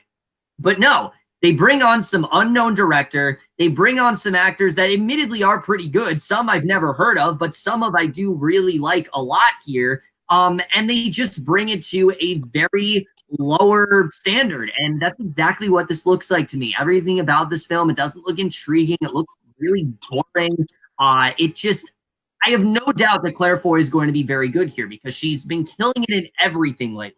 So I think she will be the saving grace of this film, most likely. But other than her, there's just nothing here that really is grabbing me. And I think it's honestly kind of insulting that this film is being made. David Fincher, look, if he was like producing for something, that'd be a different story. If he maybe was, had some sort of, some sort of creative force behind it, that'd be a different story there. But like most of the actors, none of them are involved here. It doesn't seem like a film that should be made. It's like the definition of a film that is being made just because they can. And I really don't know why. It doesn't really make any sense. It's a soft reboot, but it's also like a sequel. So right off the bat, it's a very confusing film.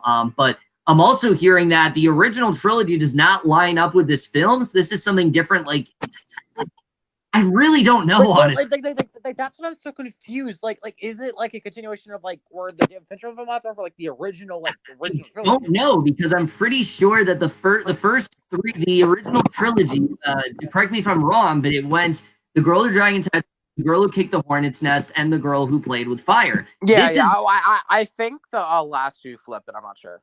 Yeah, this is the fourth book, so it's not even. They're not even going in order here. I don't know what the hell is going on.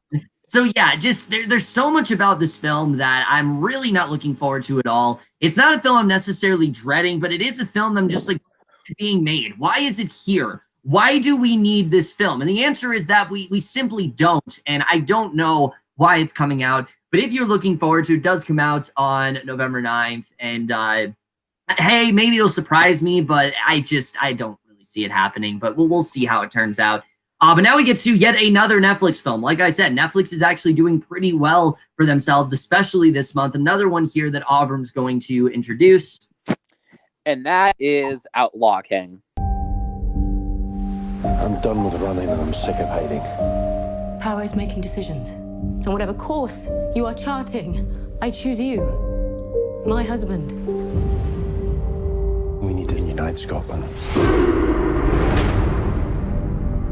Robert the Bruce is an outlaw. Any man or woman who would give shelter to him or his ranks is to be executed without trial. The people are desperate for justice.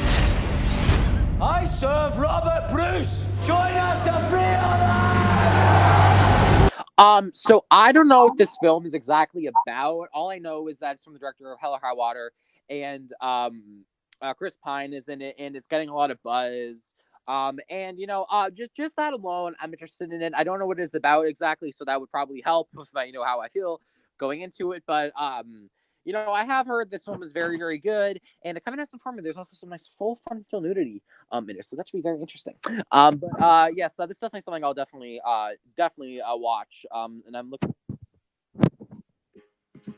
Yeah, so Outlaw King, I'm very excited for this one for sure. Right off the bat, the cast here, Chris Pine and Aaron Taylor Johnson, and then knowing that Chris Pine is working with David Mackenzie again, who I think did a phenomenal job with Hell or High Water. That is still one of my favorites of 2016 for sure. That has me very excited. And the story here, I really do think looks very interesting. It's about this like King of Scots and this war of liberation that he waged against the English occupation of Scotland. So I think that's a very interesting plotline overall. Like I said, the cast here is very good. Visually, the film does look really good as well.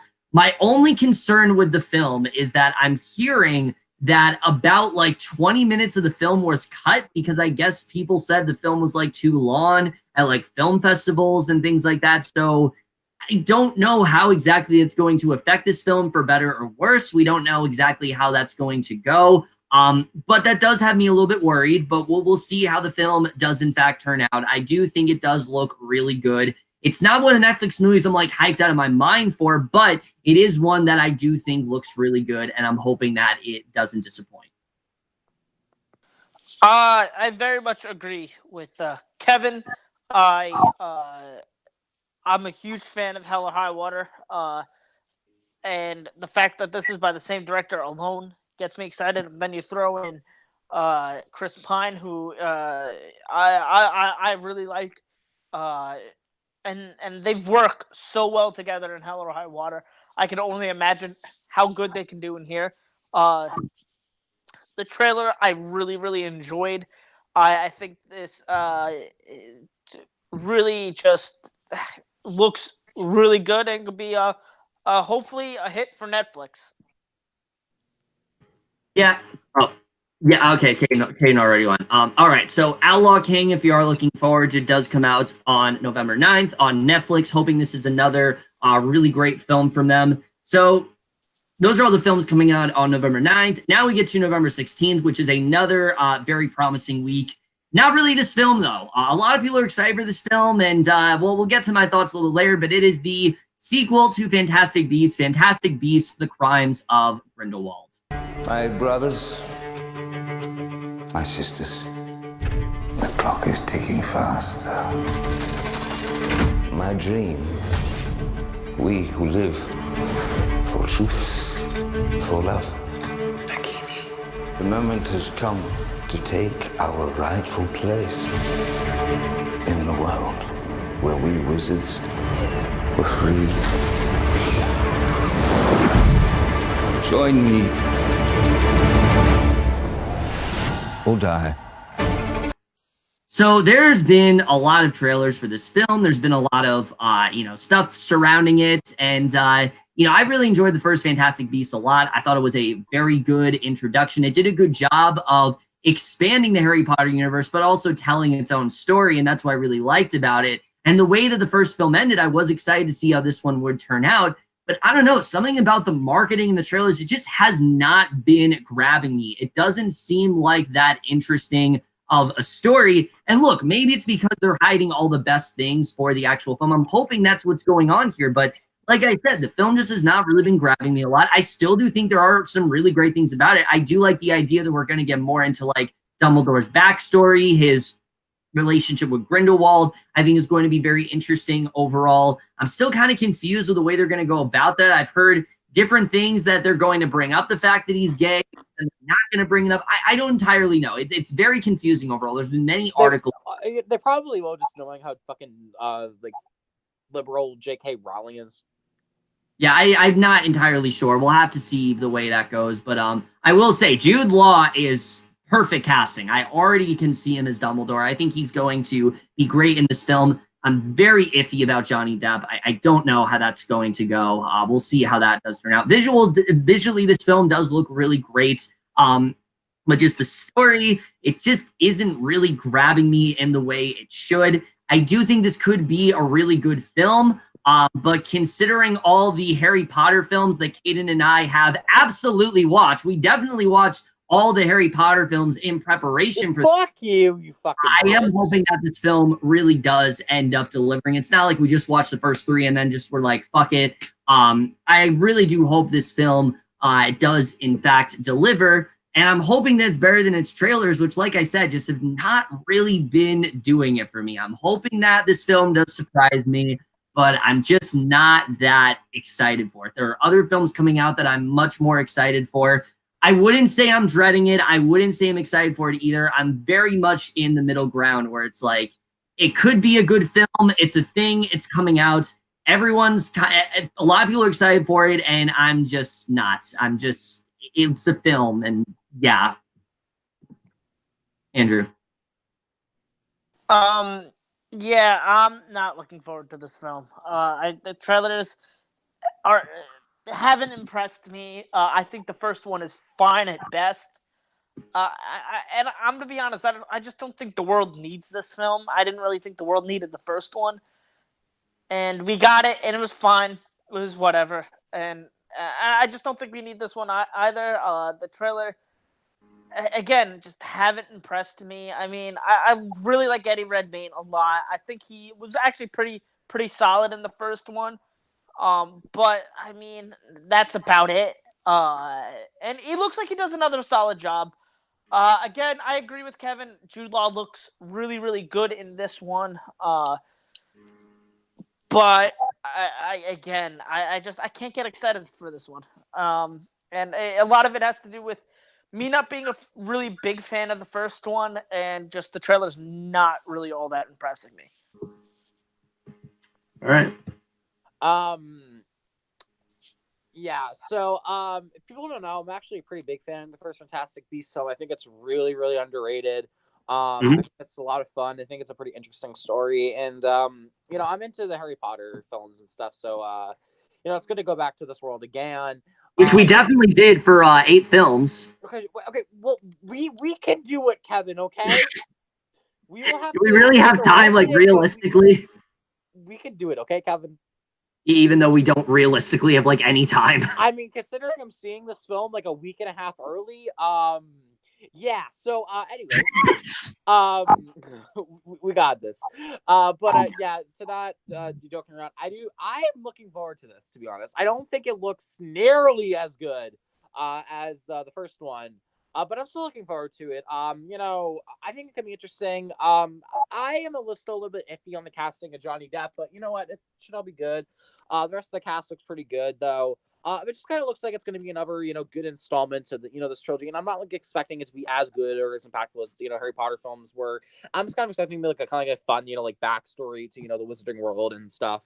Yeah, so hopefully this one was good. Turns out good. Yeah, that's yeah. So woo!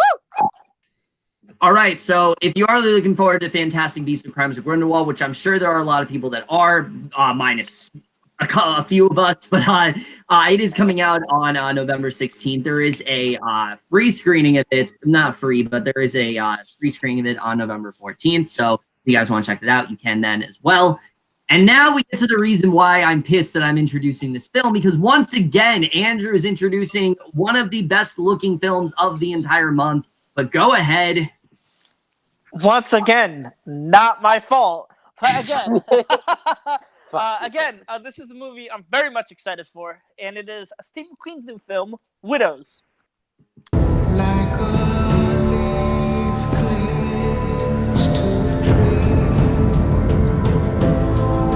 Something happened tonight, something bad. Mr. Mulligan, your family's been involved in Harry's life for many years. I need help. I don't see what I can do. Our husbands aren't coming back. We're on our own.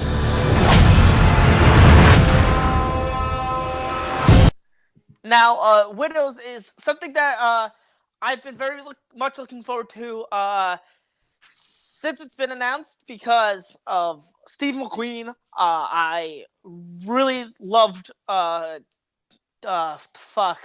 Years a Slave. I don't know why I just had the biggest brain fart in the world.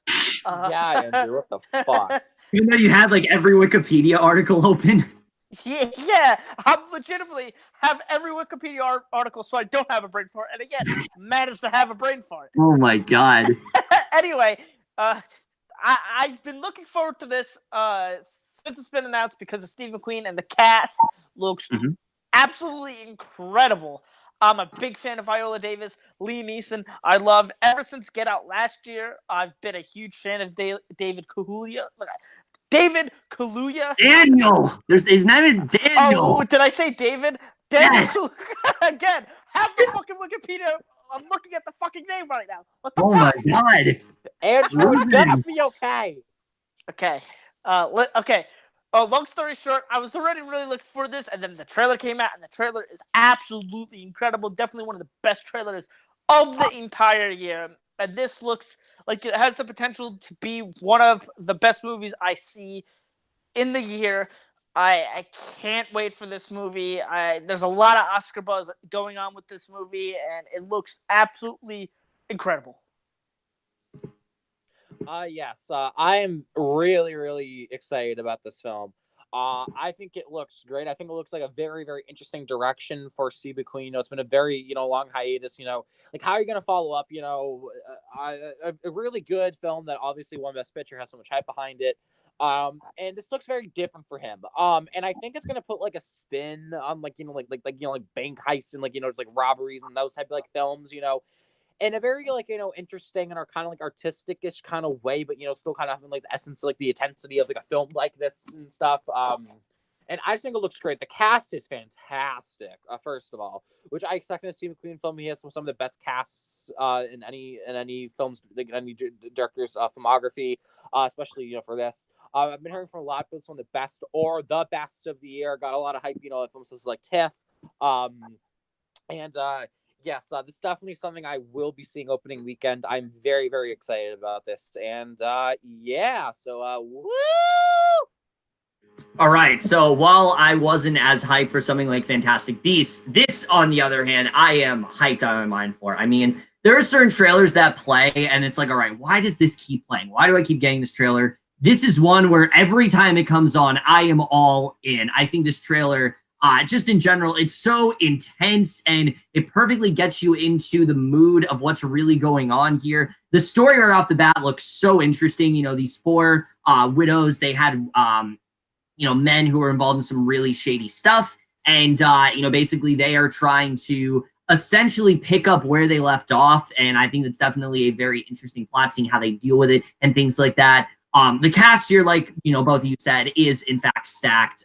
So many great actors here. I know I bring this up all the time, but it is so great to see Carrie Coon in a film that actually looks really promising. I'm hearing that her character is very secretive, and that's why they haven't shown her. So I'm excited to see what she does do here. But regardless of that, I heard Viola Davis gives maybe the best performance of the entire year, so that has me very excited.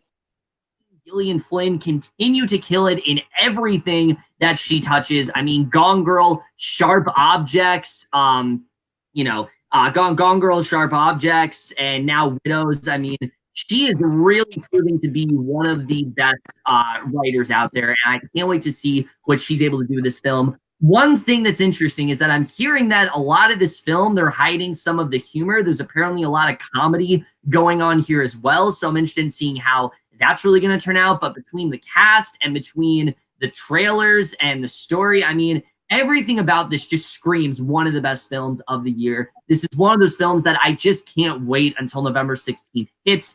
I really don't care about anything else coming out this particular weekend except for this film. The hype is just, there's so much potential here, and I am really hoping it does. I've heard it very much does. Let me address the elephant in the room. Steve McQueen, a lot of you like, why haven't you touched upon him? That's because I've never seen a single Steve McQueen film. I have not seen. Wow!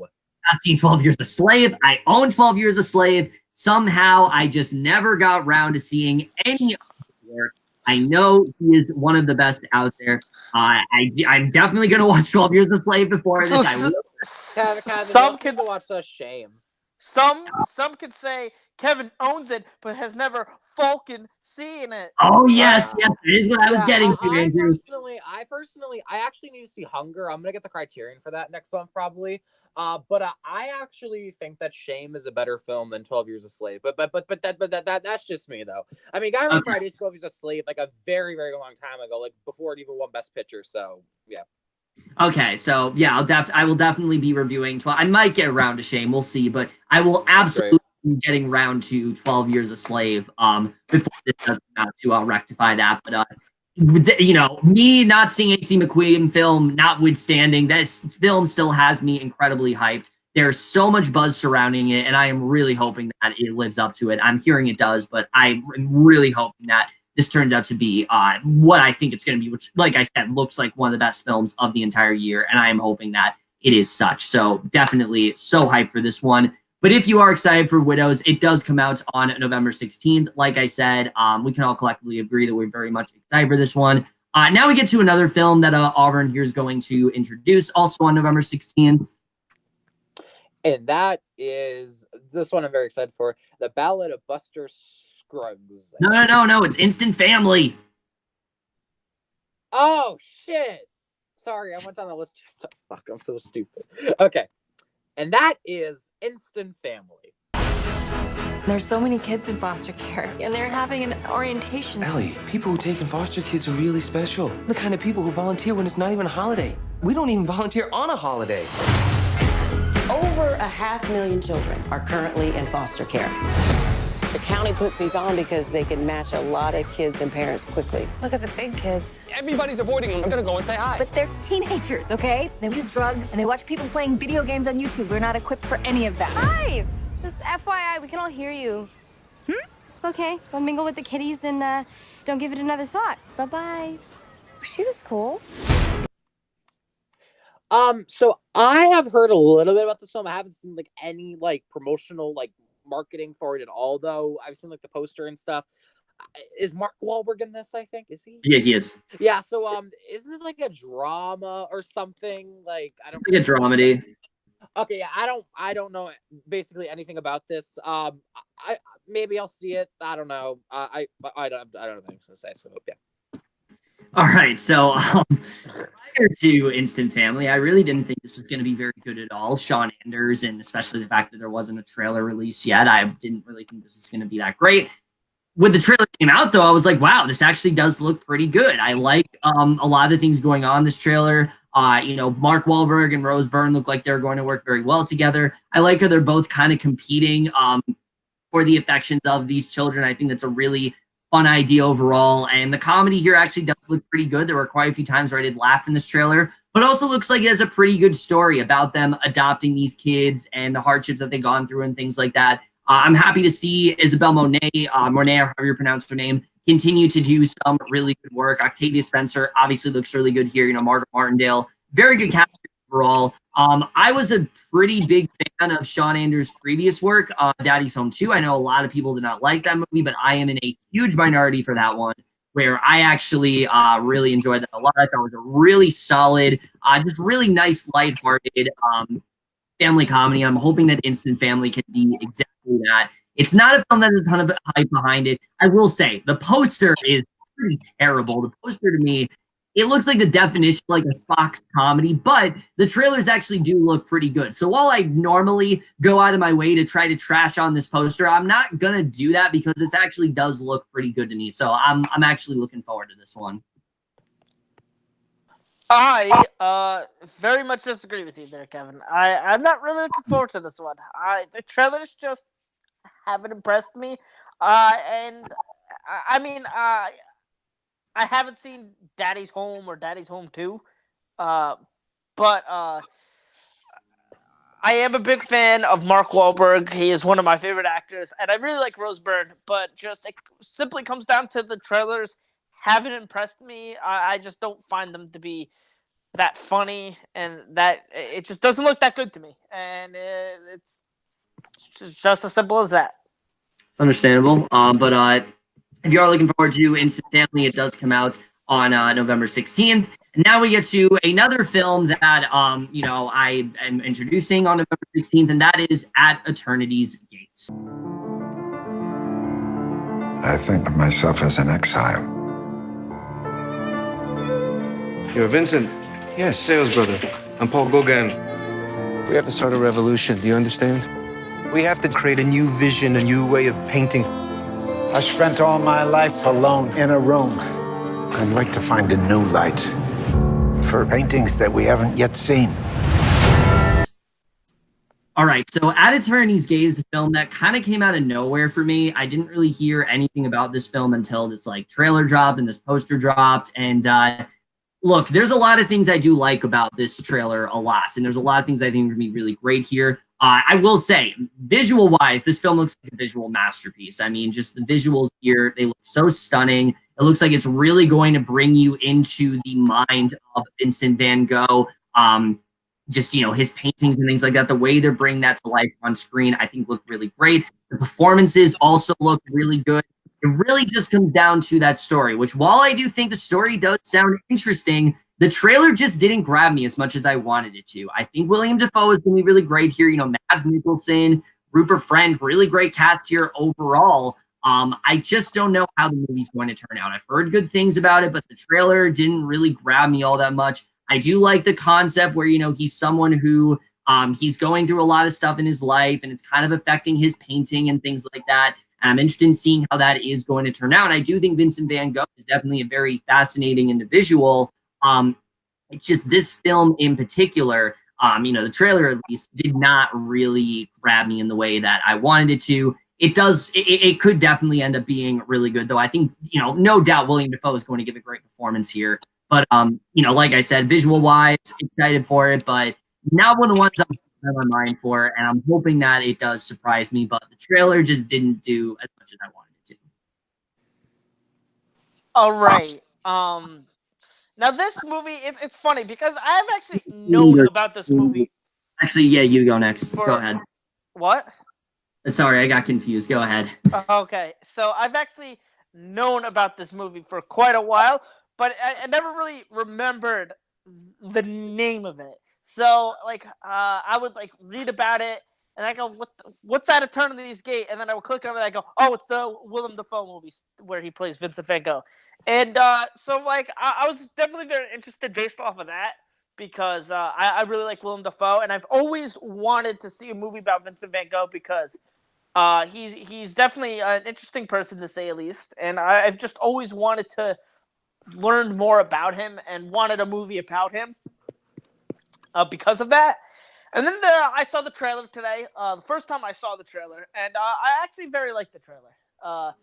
I agree with Kevin. It looks like a visual masterpiece, and it looks like Willem Dafoe gives a great performance as Vincent Van Gogh, and it definitely looks like a very good movie. I was very invested into the trailer, so I'm just hoping when I do eventually see it, I could be as invested with the movie as I was with the trailer, because I thought the trailer was actually very, very good. I'm extremely excited about this film. This is definitely my most anticipated for the rest of the year. Just based off, obviously, the plot of this one sounds very interesting. There's a lot of interesting, people involved in this, but it's specifically my favorite actor, William Dafoe. William Dafoe, I think, is still one of the best actors working today. I think he's one of the best actors of all time. Brilliant talent, and he looks great in this role. And I'm just really excited based off of that. And it looks great visually, like everyone else has said. And yeah, I'm just very, very excited about this film. And yeah, boy. All right, so At Attorney's Gate, if you guys looking forward, it does come out on November 16th. Now we get to the film that Auburn here almost introduced. Wait. What about the girl movie? Yeah, it's my turn. Oh, I forgot that. Okay. I keep messing up here.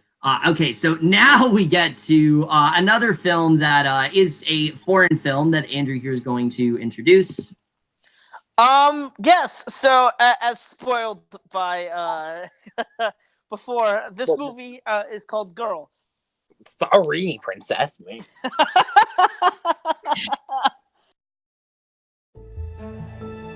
Ja, de volgende alsjeblieft.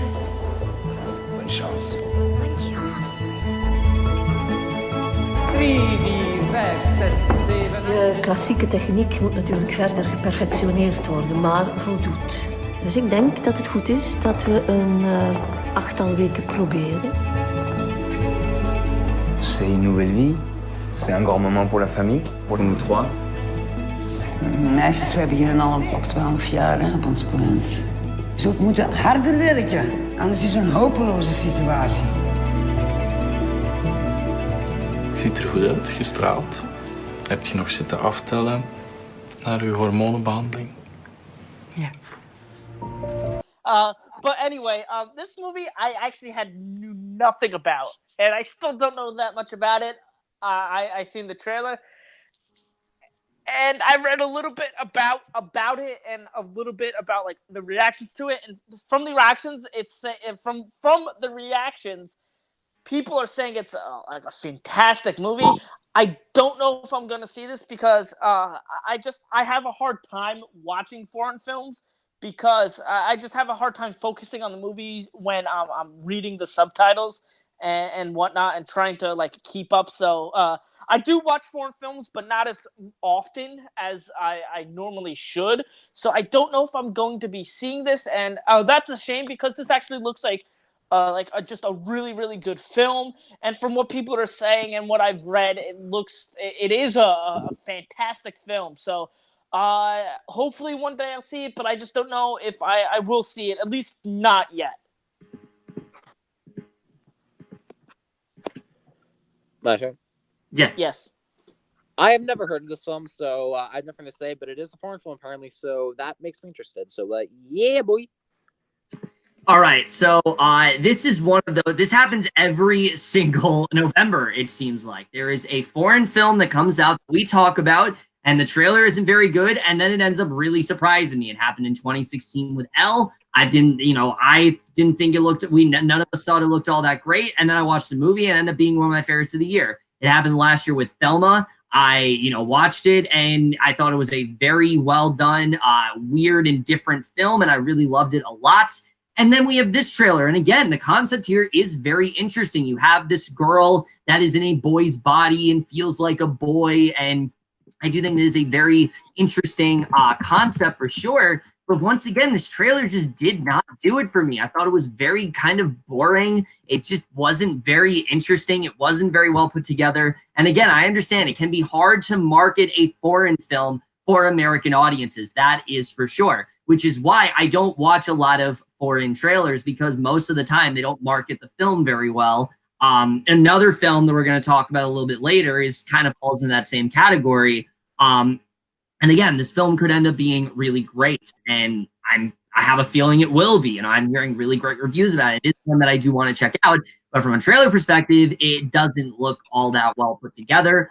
Hoping it's a good film. I really like the concept a lot. I like the idea that she's born in like the body of a boy, and it's a girl, and she wants to become this ballerina. I think it's a very interesting story, but yeah, they tackle it. I'm hoping it's good. And so if you are looking forward to Girl, it does come out on November 16th. I believe it's going to be on VOD like the other foreign films that we've talked about before. But now we get to the film that Auburn thought he was going to use it first, and now he actually is. Okay. All right. Finally, now I can introduce one of the most anticipated films for the rest of the year, The Ballad of Buster Scruggs or Scrooge, whatever. Scruggs.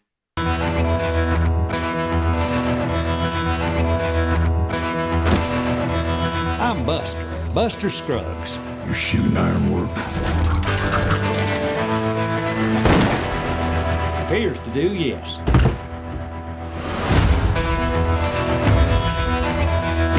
Do you have anything to say before the sentence is carried out? Sentence? What's my sentence?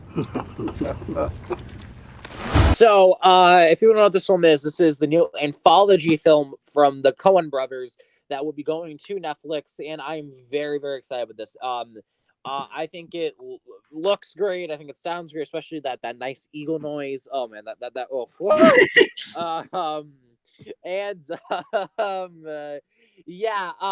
has a great cast, obviously, like all Coen Brothers productions do, and I'm expecting it to be good. So I'm very excited about this because Coen Brothers are some of the best directors working today. So can't wait.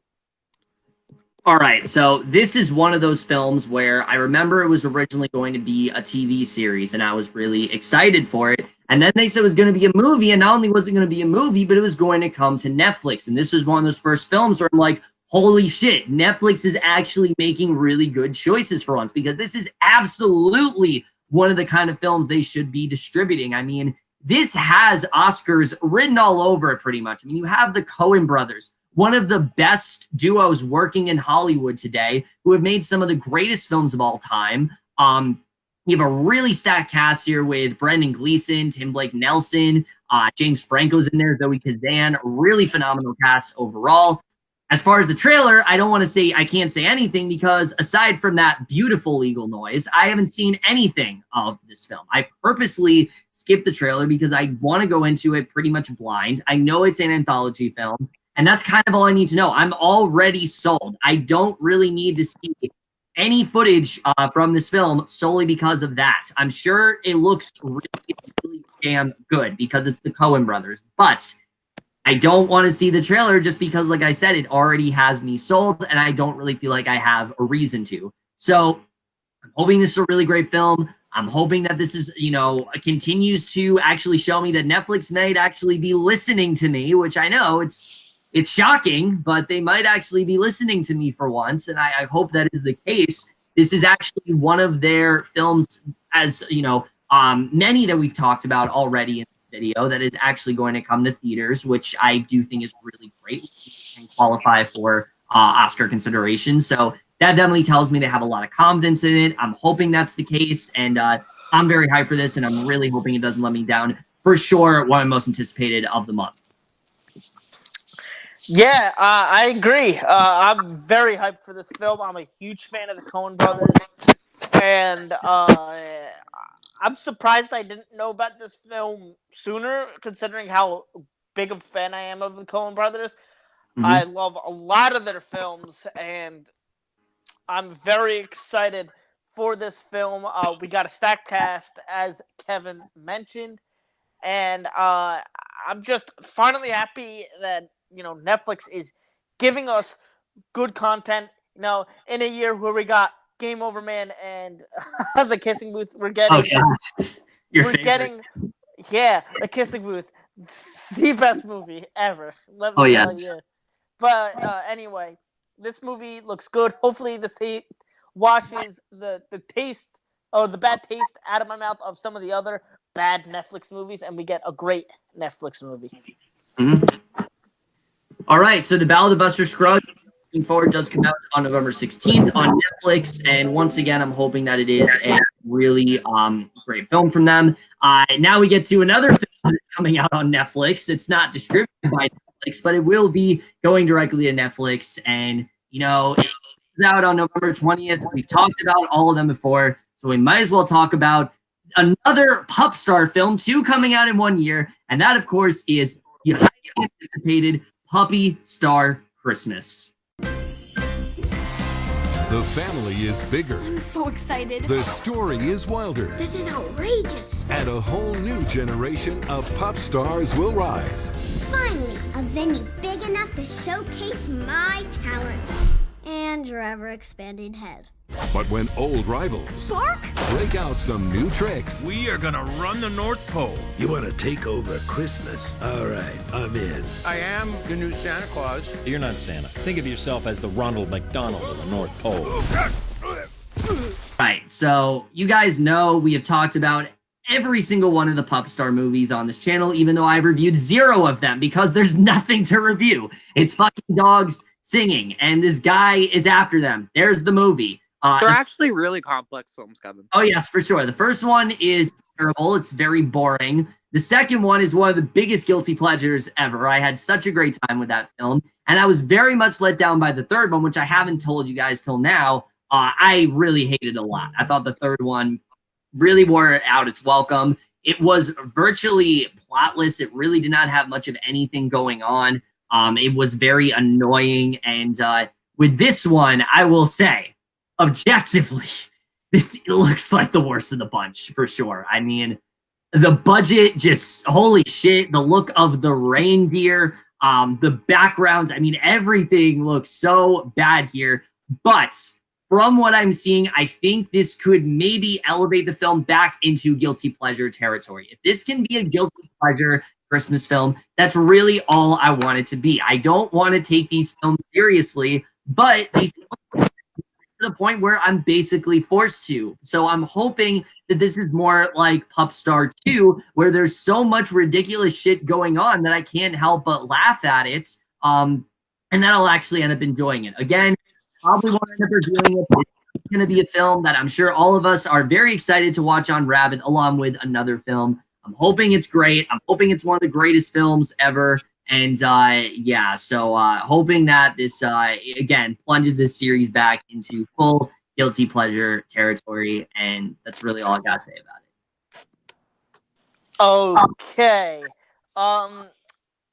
Yeah, this movie looks like a hot steaming pile of garbage. Why are they making this? I mean, I haven't seen any of the other Pup Star movies.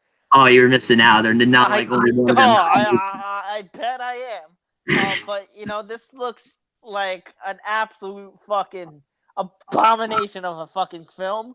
I might just watch it just for the simple fact I want to see if it's worse than The Kissing Booth, because this looks like it has the potential to be worse than The Kissing Booth.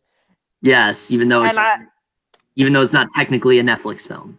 Yeah, and why are we getting this? Why do we need this? I don't know. The person who wanted to watch Spooky Buddies with me a couple nights ago. I still want to watch Stop Spooky hating on my boy Andrew.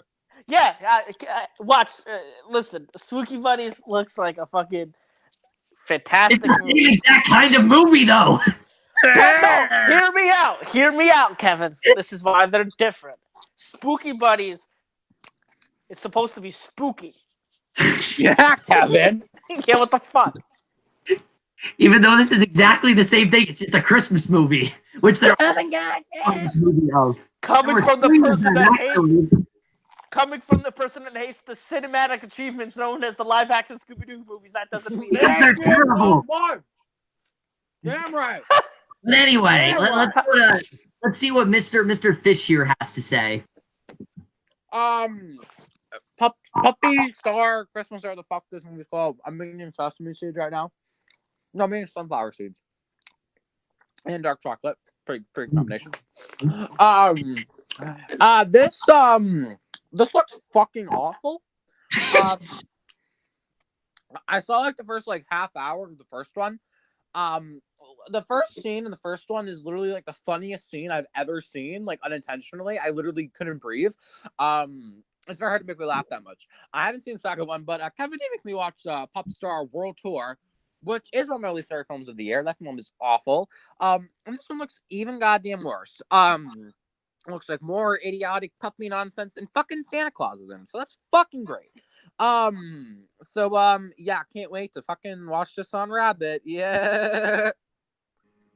All right, so if any of you are looking forward to Puppy Star Christmas, which most of you are probably like, what the fuck is this? It comes out on November 20th. Watch it with your kids on Netflix. It'll be a great time. But, okay.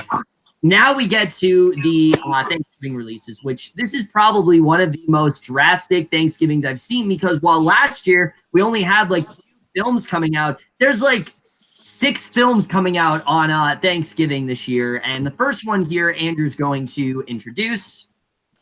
All right. That movie is Creed 2. It's like nothing really matters to him right now, including me.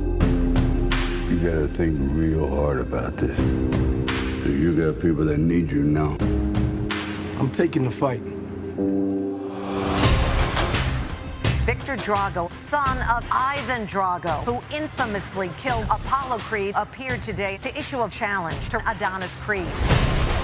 Don't do this. I ain't got a choice. That's the same thing your father said, and he died right here in my hands. That kid was raised in hate.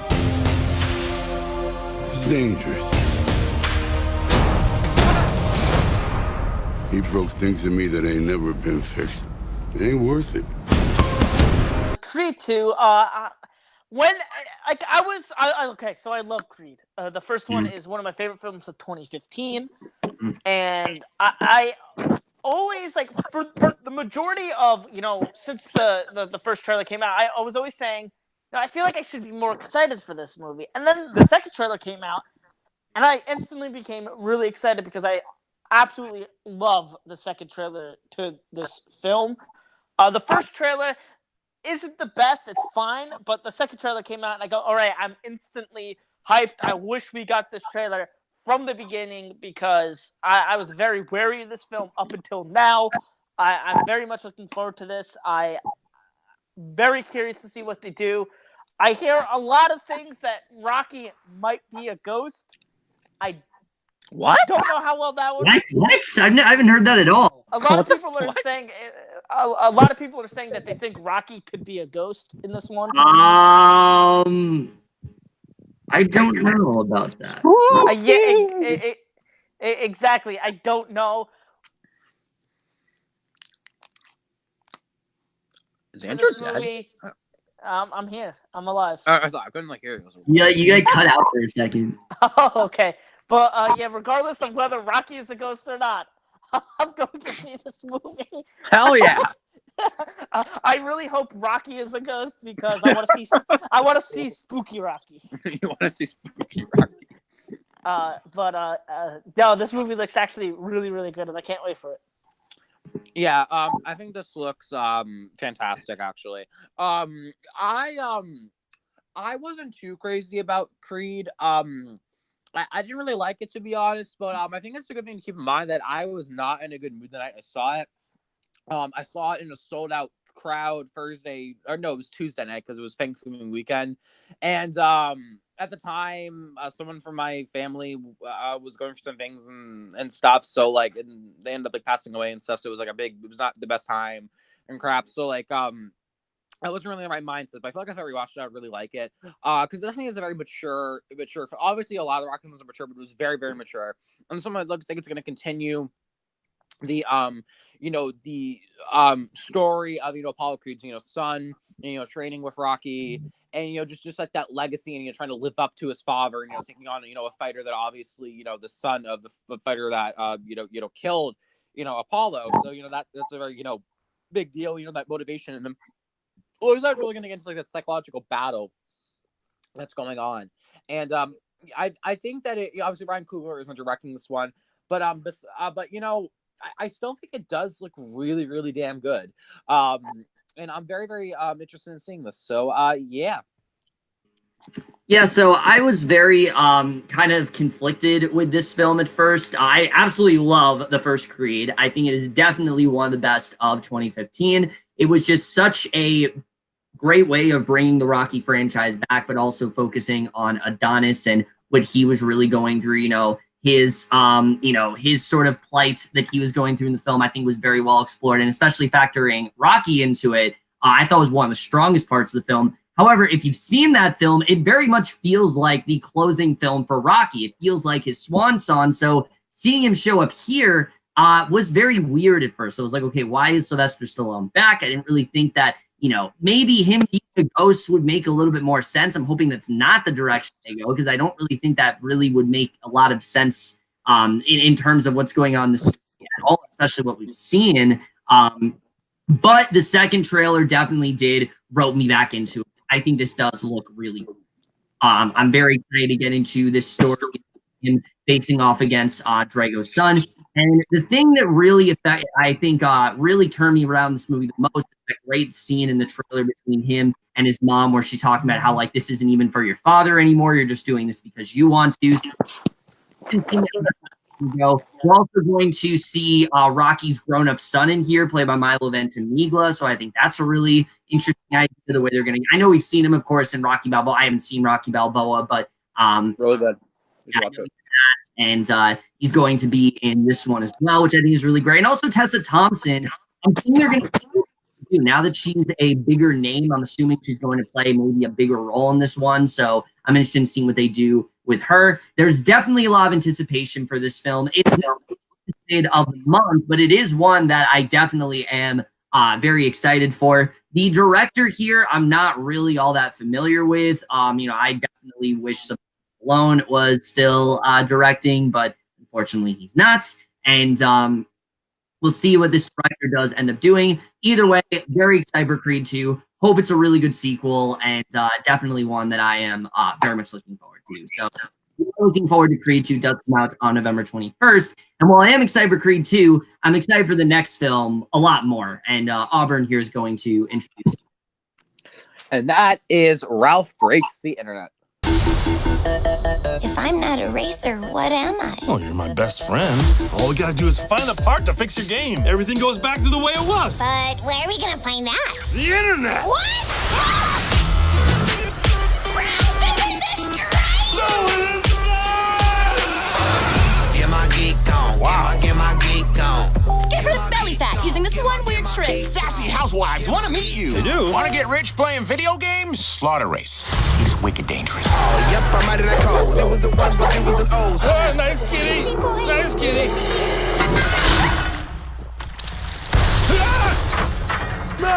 Attention to detail is pretty impressive. So Ralph Breaks the Internet is obviously the sequel to Wreck-It Ralph, which is a great Disney film. Obviously people have talked about it, but it hasn't got as much discussion as it has as an age, but it really deserves it. It's one of Disney's best animated works of this decade, it's pretty good. I've actually not seen a full trailer for this actually, but it from what I have seen though, from like clips and some TV spots, it looks really, really good. It sounds very interesting. It's going in a very different type of like direction. It's kind of making it a little bit more modern, a little bit up more to date, but still pushing like that creative like edge that the first one had. the essence of the characters, and it just looks it looks like really good. I'm excited for it. So yeah, I know a lot of people are very excited for this. So yeah, I'm excited for it too. So I can't wait to see it. Yeah, so like I alluded to before, this is one that, you know, while I am excited for Creed 2, I am honestly hyped out of my mind for Ralph Breaks the Internet. Wreck-It Ralph is one of my favorite animated works of this decade, honestly. I think it is such a well-done film. And yeah, this one does look really different. It looks like it's going to be more of a film about the internet, and it does have substance to it. You know, I'm going to get the elephant out of the room right away. This is not the Emoji Movie. I'm really annoyed by people saying, oh, this is just the Emoji Movie and you're just excited for it because it's Disney. And no, this actually does look really good. It does have substance to it, you know, with Vanellope's game breaking down, and it's doing all sort of glitchy things, and they have to go and try to repair. I think it's a really cool idea. And the various characters are going to run into here. I mean, Disney really is going all out, making fun of themselves here, especially having all of the Disney princesses come back. I think is a really cool idea. I'm very excited to see what they end up doing with that. I mean, just hearing like Paige O'Hara voice Belle again, I mean, that just has me really excited to see how that turns out. But then when you factor in the rest of the film, it still does look really great. I'm very excited to see how this turns out. The animation here looks even better, I think, than the first one. There's so much potential with this, and I think they're going to really get into some stuff that we didn't see in the first one, expanding the world a little bit more. And I'm really excited to see the way this stuff's coming out. I think this can be a really great sequel. I'm hoping that it really doesn't disappoint at all. And stop comparing it to the Emoji Movie, because that is not what this is at all. All right. I agree. I am, as much as I'm looking forward to Creed 2, I am just that much more excited for this movie. I love Wreck-It Ralph, and I've loved the trailers for this one. And I've always wanted a sequel for this, and I'm really happy that we're finally getting it. I agree with a lot, or with everything that Kevin said. You know, especially with the princesses. I always love that part of the trailers. It always gets me dying.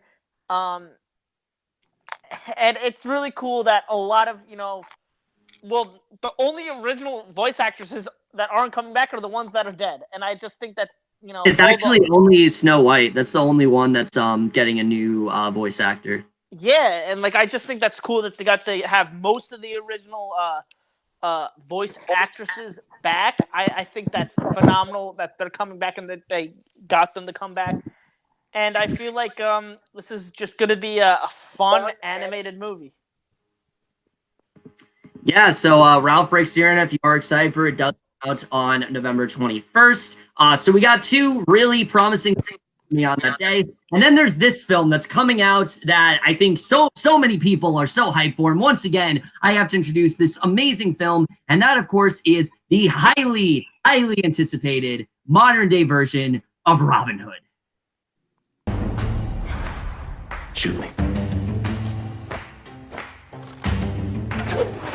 Please. You have to be a warrior. Fast as you can.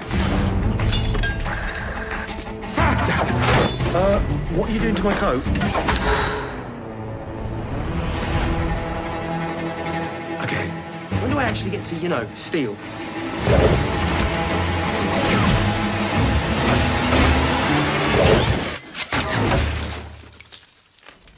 What else you got? Robin Hood. This is a film that I actually was kind of looking forward to, looking at the cast list and things like that before the trailer came out. Having Taron Egerton in there, you guys know how much I adore him. I think that he is a actor that has immense potential. The problem is he has yet to pick a really good role that's not Eggsy, and this film very much seems like it's going to be the exact same, because not only does he look very miscasted here, but this film looks so obnoxious and one notes, and so many things out of this trailer looks ripped right out of the early 2000s. I mean, this is one of those trailers where wherever it comes on, I just get so bored. I don't give a shit about this movie. I really don't. It's coming out on November 21st. It honestly could have come out in January. It really could. This movie is going to bomb horribly. I don't think really anybody cares really about this movie. I don't know why the fuck Leonardo DiCaprio is producing it. I don't know what he's doing with this, but for some reason he is involved in the film. I don't know why. The cast here's fine, I guess. You know, you got Jamie Foxx, Nicholson, once again playing that role that we always love, where he's playing that very over the top villain, which he is doing so great. And it's not like that's like the only role he plays nowadays, minus a few other films. You know, Jamie Dornan's in here. You know, Jamie Foxx. We'll see how this turns out, I guess. But again, from the trailers and the marketing and just everything, it looks so obnoxious and boring. And I just do not give a shit about this film. It's coming out, and I don't care. It's Robin Hood, whatever. Who cares? This movie looks like an absolute snooze fest. Yes. This screams major King Arthur vibes from last year. Oh, yeah. That was a snooze fest. So that is a huge red flag. I at least for getting Rocket Man last year, so that's one good role that he'll have. But yeah, that's the one that I think is really going to hopefully take his career off in the right direction. Yeah, but we don't have Rocket Man right now. No. What we do have is Robin Hood, and this movie looks really bad. I am willing to guess that this won't get anything higher than a 40 on Rotten Tomatoes, and that's me being nice. And that's me being nice. Yeah, that's being generous, yeah. Yeah, this looks like a generic-ass, boring-ass movie, and that's what I'll say. This looks fucking awful. Like, it looks so just like bland and just so lifeless and just so like dark and gritty for no fucking reason. Like, yeah, the story of Robin Hood, like yeah, I mean it's a little bit dark, but like it doesn't need to be this fucking edgy and just so just like modern. Like it's not a modern story. So like oh my god. Yeah, no, this looks terrible. Honestly, I might just go see this in theaters just to laugh at it. Because I don't know, man. If I got a free ticket, I'll go spend it on this. So yeah, this looks terrible. Everyone, basically, Andrew kind of said everything else that I wanted to say. It just the fucking. Blah. All right. So if you're excited for Robin Hood, comes out November 21st. I don't think most people care. The next movie, however, I do think people care about, and Andrew's going to introduce it. Alrighty, dighty, folks. The next movie is a movie that I'm very much looking forward to, and that is Green Book. Yeah, some guy called over here, a doctor. He's looking for a driver. You interested? I am not a medical doctor. I'm a musician. I'm about to embark on a concert tour in the Deep South. What other experience do you have? Public relations. Do you foresee any issues in working for a black man? You in the Deep South? There's gonna be problems. Promise me you're gonna write me a letter. I promise. Tell me that don't smell good. I've never had fried chicken in my life. You people love the fried chicken. You have a very narrow assessment of me, Tony. Yeah, right? I'm good. You will be interacting with some of the wealthiest people in the country. It is my feeling that your diction could use some finessing. But why you breaking my balls? Because you can do better, Mr. Valalonga. Green Book is a movie I'm very looking forward to because of all the buzz behind it.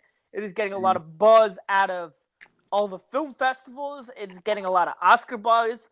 From what I hear, Viggo Mortensen is pretty much a lock for a nomination, and so is Mahershala Ali. And I'm a big fan of both of them. I absolutely adore Viggo Mortensen. He is a very underrated actor, in my opinion. He was personally my favorite part of the Lord of the Rings movies. I loved him in Captain Fantastic. And Mahershala Ali, I've been a huge fan of him ever since Moonlight. I think he absolutely killed it in that movie, and he 100% deserved his Oscar. And, I saw the trailer, and I was very impressed by it, and I very much loved the chemistry between the two just from the trailer alone, and just with all the talk about it, it has me very interested and intrigued to see it, and I'm very excited to see if it's worth all this buzz.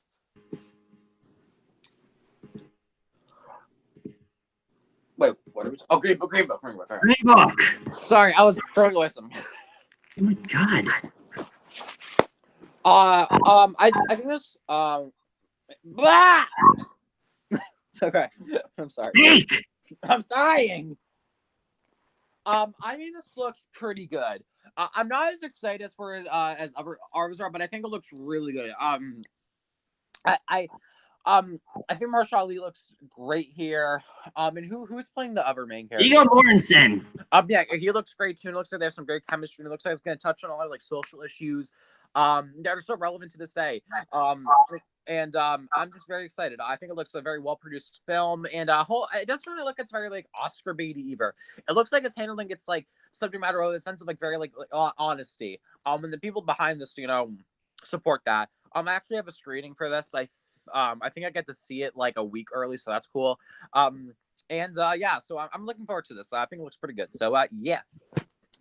Yeah, pretty much everything you guys said. I am very excited for Green Book as well. Admittedly, the trailer wasn't like the greatest thing ever, but the more I see it, the more I do actually get really intrigued for it. The chemistry between Viggo and Viggo Mortensen, Mahershala Ali looks spot on. Viggo Mortensen, I think he's such a great actor. I adored him in Captain Fantastic, and it looks like he's going to blow me away again here. Mahershala Ali as well. I mean, just everything that dude does. I mean, he's always stands out. And that scene of him crying in the rain that we see in the trailer, I heard that that alone is a lock for best supporting actor. So I'm very interested in seeing how this film does turn out. It looks like it's going to be a lot of fun, but it also is going to be very culturally relevant in that way and address some very important issues that often do get overlooked. And I'm excited to see how this film does turn out. So yeah, this is another one on November 21st that I am very excited for. But if you guys are looking forward to Green Book, like I said, it does come out on November 21st. And now we get to 2 days later, November 23rd, which there are two films coming out, both of which I am very excited for. This next one being another film that Auburn here was insistent on producing. And here it is. My most anticipated film of the rest of the year, Shoplifters. 都会の片隅で暮らす5人の家族。彼らの家業は犯罪でした。どうしたの？コロッケ食べる？それ食べさせたら返してきなよ。今日外寒いんだよな。誘拐である。どうしたのこれ？戻るって言うと思ったけどね。選ばれたんかな、私たち。これお前が好きなやつだろ。そのうち教えてやるから。めっちゃ可愛いじゃん。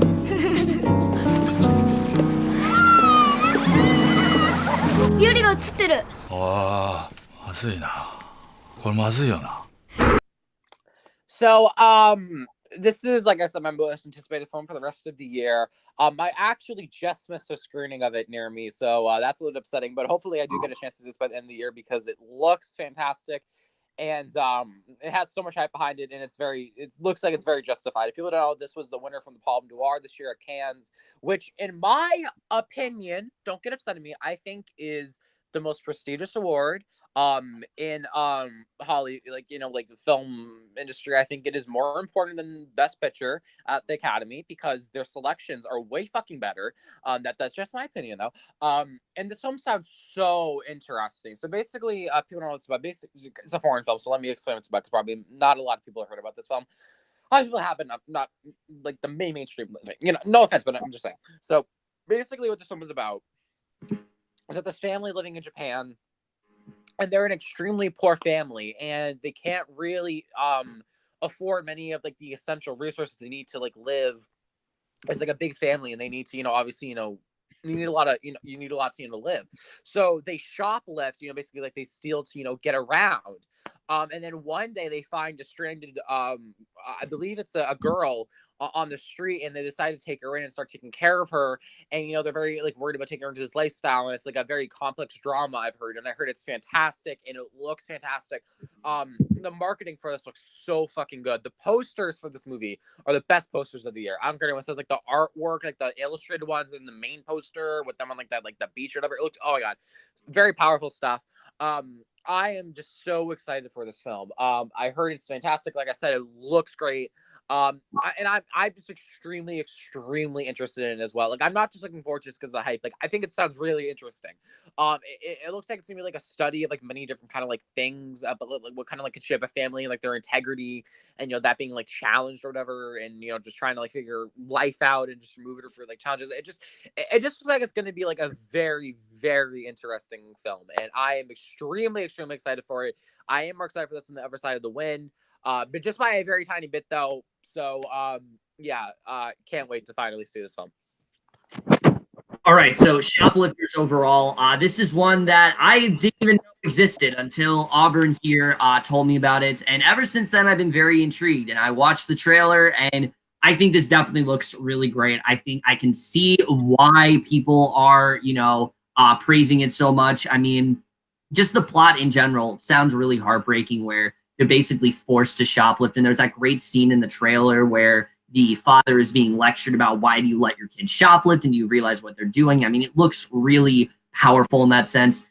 In terms of the trailer, I really could have done without that narration. It was really cheesy and very out of place, and I don't know why it needed to be there. I think the movie kind of spoke for itself on what it was about. Also, that really bad pop music at the end, I don't really know what that was about, but I'm pretty sure that's not going to be in the movie.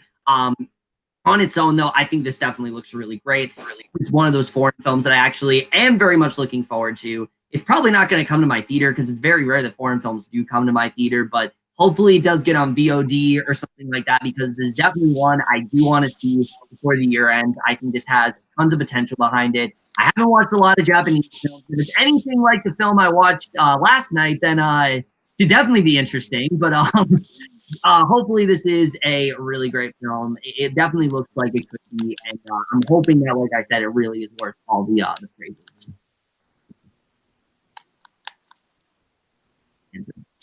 Okay, sorry about that. But yeah, no, again, like Girl, not that I'm not interested in seeing this, it's just hard for me to kind of watch foreign films, but nonetheless, I'm pretty excited about this one because of how much it's been talked about. And I really did enjoy the trailer. It does seem like an interesting story. And Kansas is a pretty big deal. So there's that. Again, I don't know when I'm going to see this because it's just hard for me to watch foreign films, and but I am excited, somewhat excited for it. All right, fair enough. So if you do want to see Shoplifters, it does come out on November 23rd. And while I am really excited for Shoplifters, the film that I even am more excited for comes out that same day. And finally, I get to introduce a movie that I'm actually really... Oh my God! And that is Yorgos Lanthimos' next film, The Favourites. The Queen is an extraordinary person. They were all staring, weren't they? I can tell even if I can't see, and I heard the word fat, and ugly. No one but me would dare, and I did not. She's been stalked by tragedy. Everyone leaves me, dies.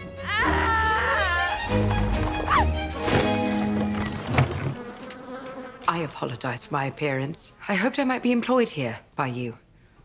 As something. A monster for the children to play with, perhaps.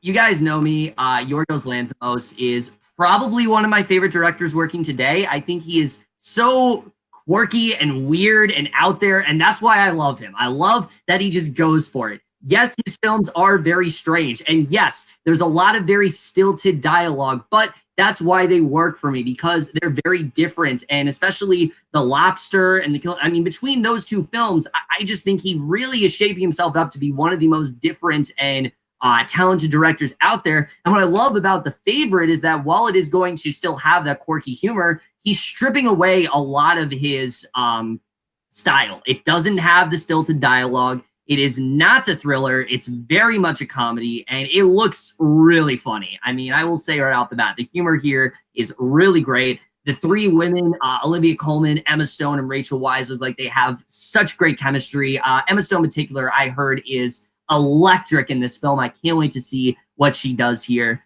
I just think this looks like a really great film. You know, I don't have a ton to say about the trailer because it doesn't really tell you a lot about what's going on.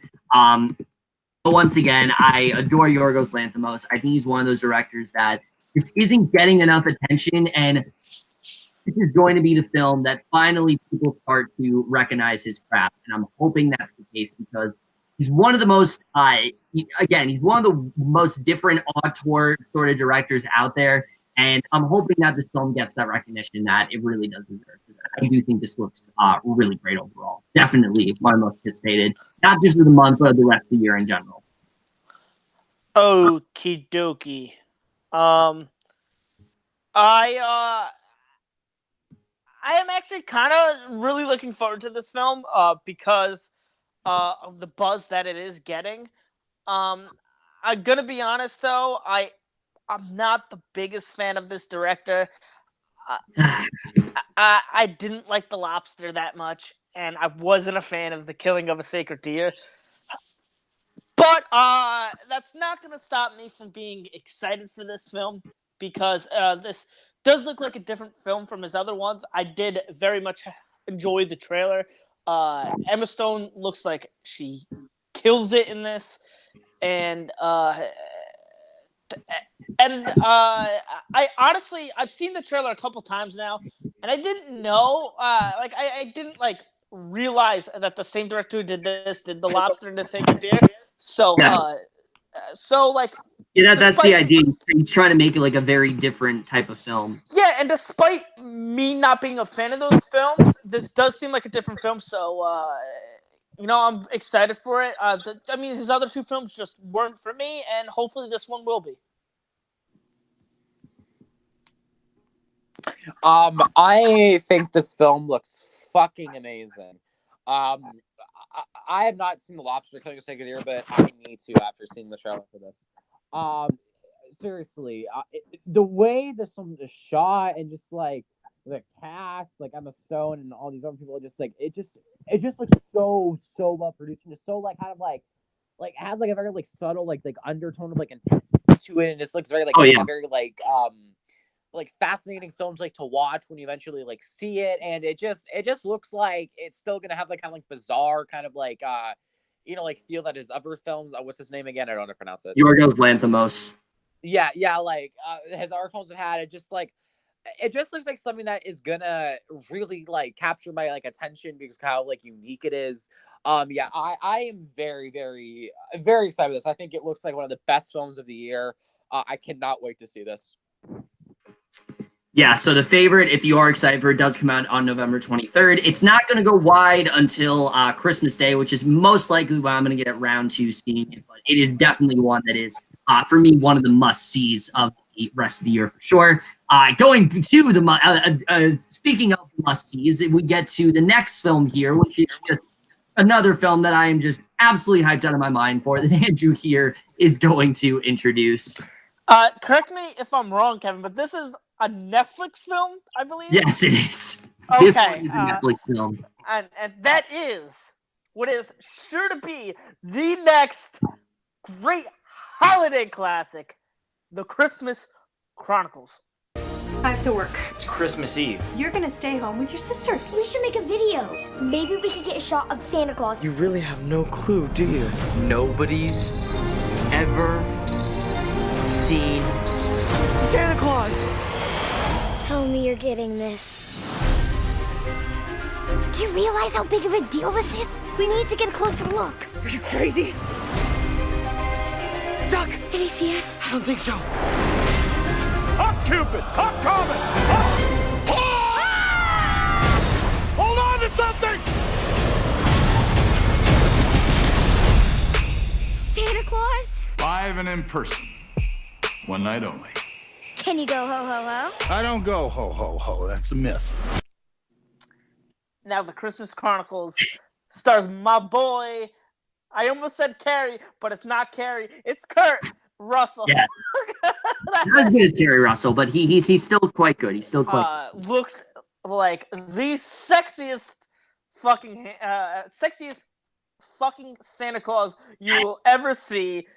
Yes. Tim Allen ain't got nothing on Kurt Russell. No, nothing. But seriously, this movie doesn't look good, but this looks like it has the potential to be a big guilty pleasure. Oh yeah. And I'm kind of excited because it looks like this could be a lot of fun and bonkers and whatnot. And I just want to see if it is a guilty pleasure because that's what it looks like it can be. And I'm just excited for it for all the wrong reasons.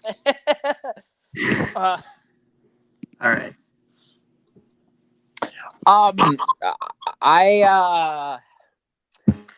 I really am dreading this film. I think it looks freaking terrible. Yeah, I mean, Caruso is Santa. I mean, okay, yeah, that's funny. But like, it's cute. But besides that, this film looks fucking terrible. It looks like it's just trying to put like an interesting spin on like a Santa Claus movie, and it just fails miserably.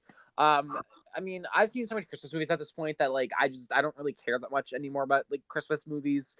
I mean, obviously I love Christmas, but like movies, I've just seen there's just so many at this point. And this one just looks like it's gonna bring nothing that special besides fucking Kurt Russell as fucking Santa. It's gonna, but you know what? I'll watch it. I'm still a little bit curious, just because you know Kurt Santa, but I really don't think this looks good. So Netflix movie, so I'll be able to watch it. So yeah, blah.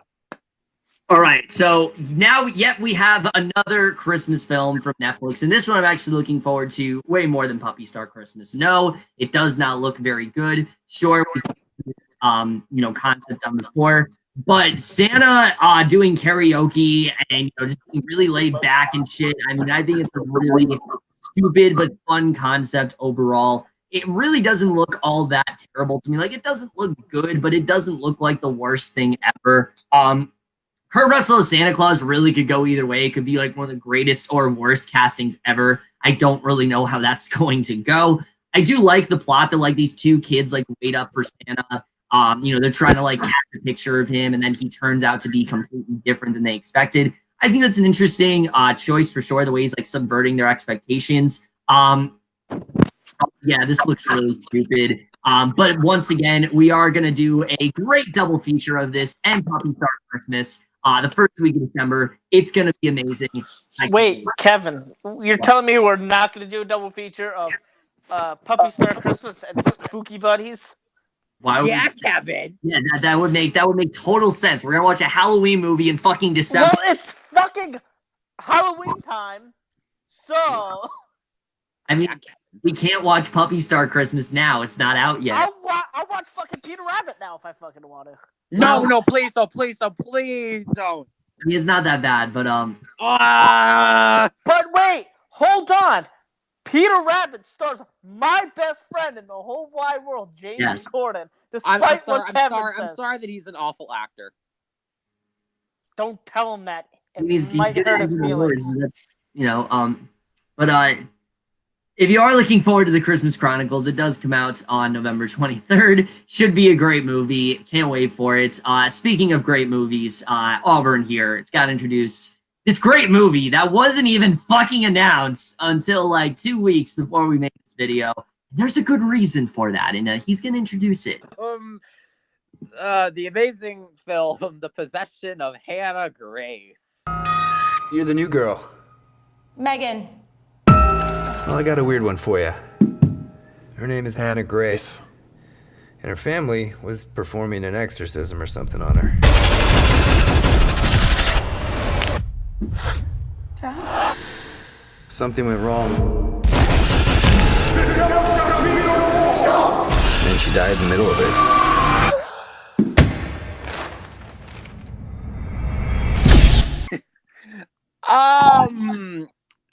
So I had no idea what the hell this film was until like 10 minutes before we started recording this. Andrew and Kevin were like, Caden, you gotta watch this trailer. So I'm like, okay, I'll watch it. And I watched it, and wow. Look, I don't know what it is with Hollywood, but like out of like really bad horror movies, to me it seems like possession movies are some of, if not the worst modern day Hollywood horror films. Oh yeah, easily. So many of these stupid possession films are so fucking ridiculous and not scary at all. And like the idea of possession is terrifying. It is. But the way it looks like here is just so glamorized and just so hokey. And I just, oh my god, what the fuck was like the vacuum noise and like the ball and I don't even know. It was fucking stupid. Yeah, so it's like about they fucking are like autopsy people. I don't fucking know. This fucking chick was in like a fucking exorcism and then she comes back to fucking life. It looks fucking pathetic. It looks fucking stupid. I don't want to fucking see this. It looks like it's gonna be some like graphic nonsense and fucking possessions, and it just looks fucking stupid. This fucking thing is probably gonna bomb. Teenage girls are gonna go sneak into it, just for a laugh or two, quick scare, and then that's fucking it. Yeah, not looking forward to this. I do this a lot. Every time we talk about movies on, for this movie preview, I always periodically, well, not maybe periodically, but almost like constantly, I go on. Let me read that. Every single time we do these movie previews, I always make a point at checking Movie Insider pretty much almost on a daily basis. And I always go back there and weeks. They had this film on there that said Untitled Sony H Collective Horror Film. And they weren't saying what it was. It was supposed to have Elizabeth Banks. And now apparently it's not that anymore. It's this film. And now I can see why they were so secret about it, because Jesus Christ, this looks like a fucking January movie that got placed at the end of November. Nobody is going to see this. Nobody cares about this. There is nothing scary about the trailer whatsoever. It looks obnoxiously bad. The scares here are laughable. The plot of this movie is so generic. We've seen this done so many times. And even the actors in here, I mean, Shane Mitchell, sure, she's from Pretty Little Liars, but she's not the most well-known actress from that. She's definitely not the one that is, the most successful. Haddock from Castle. I mean, this movie has Louis Hertham for what? I mean, this movie has zero potential of being anything. It's just a film. It's coming out November 30th, and nobody's going to see it except me. Yay. So hyped. Yay. Fun fact, I saw this trailer for the first time in front of when I went to go see Halloween this past weekend. And I turned to my mom and I go, man, I hate January movies. And she goes, too bad it's coming out in November. And I go, damn, what the fuck? And then I kind of erased it from my memory because that's how bad the trailer was. Yeah. So, I'm in the playlist that Kevin was so nice enough to make, and I go, I got like this many trailers to watch, and I get to this, and I go, oh wait, I seen this trailer. I ain't fucking watching this again. This movie looks so bad. Again, it looks like a January movie. It's like, yeah, it's like so out of place, especially in a month that's full of movies that look really good. We got this. Why is this like happening? I mean, we don't need this. Stop it, Hollywood. Unless you're making, The Possession of Andrew Hays, which would be a great fucking movie. Where I just get possessed by myself. Yes. Fantastic movie. Oscar worthy. But anyway, this movie looks like garbage. That's hot. You ripping off triples now, but No, okay. My boy Christian George Harloff started that, not triples. Well, triples is the one who's known for it in our inner circle. But anyway, if you are somehow looking forward to The Possession of Hannah Grace, which I don't think many people even know this movie exists, comes on November 30th. go have a good time and then forget about it immediately. But I'll definitely be in that theater. I'll probably be the only one there. We'll watch it. We'll have a good time. But anyway, okay. So the next movie that I'm introducing on November 30th is one that I'm actually really excited for. This is one of the only movies, once again, that I'm actually really excited to introduce, and that is Anna Apocalypse.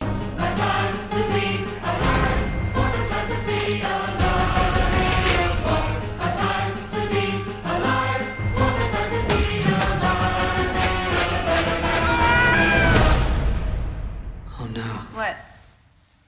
Justin Bieber's a zombie.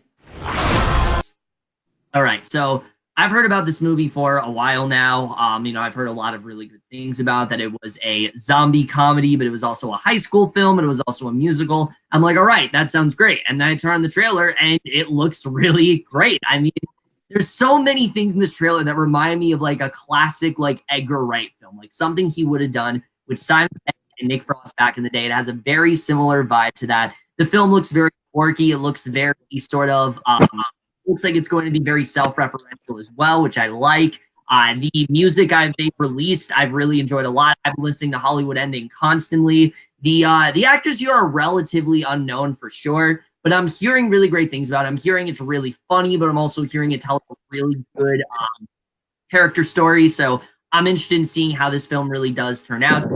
We don't know a ton about it because the trailer didn't show a lot, but that's really why I loved it. Also, I love the song in the trailer. I can't wait for them to release the full. But I think this looks like a lot of fun. I definitely am very excited for this one, and I'm hoping that it doesn't let me down. This to me just looks like the definition of just a really original and fun movie that I think we really need. Okay, I didn't know this movie was a thing until about 3 hours ago, but I'm really looking forward to it. It looks like a lot of fun, and I agree with Kevin. It has that very much that Edgar Wright feel, which is a very good thing. Yes. And I love musicals, and just the fact that his one has me excited, and zombies are cool. I don't know. I'm just really looking forward to this. This looks like a lot of fun. Yeah. I've never heard of this film. But from what it is, the way it's describing, it looks like something I might like. Kind of like a goofy, kind of like oddball, like musical kind of film. Yeah. So I'll look into it more. But I'm definitely intrigued. Yeah. Yeah. So, and the Apocalypse, you are excited for it. Does come out on November 30th. It is expanding wide on December 7th, but I'm very excited for it. And now, close out the month. Once again, I am so hyped for it, but Andrew here has to introduce, but just go ahead. Once again, let me remind you all, I didn't choose myself to do this. This is not my fault. But anyway, this is Barry Jenkins' latest film, If Beale Streets Could Talk. We are drinking to new life. Tish gonna have Fonny's baby. I hope it's a boy. Come on over here, daughter. You're a good girl, and I'm proud of you. Don't you ever forget it. And who's gonna be responsible for this baby? The father and the mother. I wanna hold you in my arms. I gotta hold our baby in my arms. We'll find a way. That child was born of sin. That child is your grandchild. What difference does it make how it gets here? Unbow your head, sister. I am very excited for this movie. The trailer was absolutely incredible. It looks like an emotional film. And, I've been a huge fan of Barry Jenkins ever since Moonlight. I have not seen, I believe it's called Medicine for Melancholy. I believe that's what it's called. Yeah. I haven't seen that. I really want to see that because I love Barry Jenkins as a director. He is a phenomenal talent, and this just looks like a fantastic follow-up to Moonlight. Again, looks like a big Oscar contender, and really adds to the stacked month of November. And I absolutely can't wait for this film.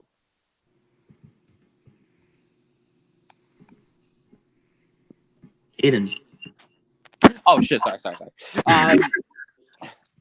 This next to Shoplifters and the Other Side of the Wind is probably my most anticipated film for the rest of the year. This film looks incredible.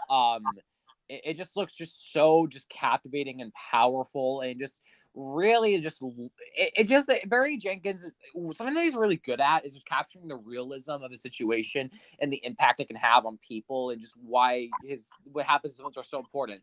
And this film just really looks like it's going to capture it. The plot is extremely interesting. It looks like it's going to be something that is really going to be something I want to go along with the ride for, and really see how it all comes out together. Yeah, this is definitely a film I definitely am going to go try to see over like Christmas vacation or something like that when it does come to my area. And yeah, I'm incredibly excited for this film, and I cannot wait to see it. I think it looks absolutely amazing. So that is why I'm very excited for Beale Street Could. Oh yeah, I am so hyped for this one. Right off the bat, I mean, hearing Barry Jenkins doing another film immediately had me on board. Then I clicked on that first trailer, and holy shit, that first trailer did not have a lot of dialogue in it, but it honestly blew me away. Just the sheer intensity of what was going on, but also the just really pulled me in. And the second trailer, which I wasn't planning on watching, but now it plays in movies I see, so I'm basically forced to watch it, still looks really great. I mean, the cast here is so stacked between Brian Tyree Henry, who I'm just going to say he's literally in everything lately. Like, he is popping up in so many movies, and this is definitely another one I'm very excited to see, because Finn Wittrock, Ed Skrein, Pedro Pascal, Dave Franco, Domingo. I mean, Regina King, of course, is in here. And then the two more unknown actors also look like they're going to do a very good job here. The story as well, I'm very intrigued by. It's one of those where she's trying to convict her husband of, she's trying to defend her husband for this crime that he was wrongly convicted for, but they also have this child on the way, and I'm very excited in getting into that. Apparently they have a sort of complicated relationship, so I think that's also very interesting. There's just a lot riding on this film, especially coming off the heels of Moonlight, one of my favorites of 2016, which definitely did deserve Best Picture, for sure. It absolutely did deserve Best Picture. Despite the classic feud that Auburn and I had, Moonlight was definitely deserving of Best Picture. I can absolutely see why I got Best Picture. It is a masterpiece, and it absolutely does deserve it for sure.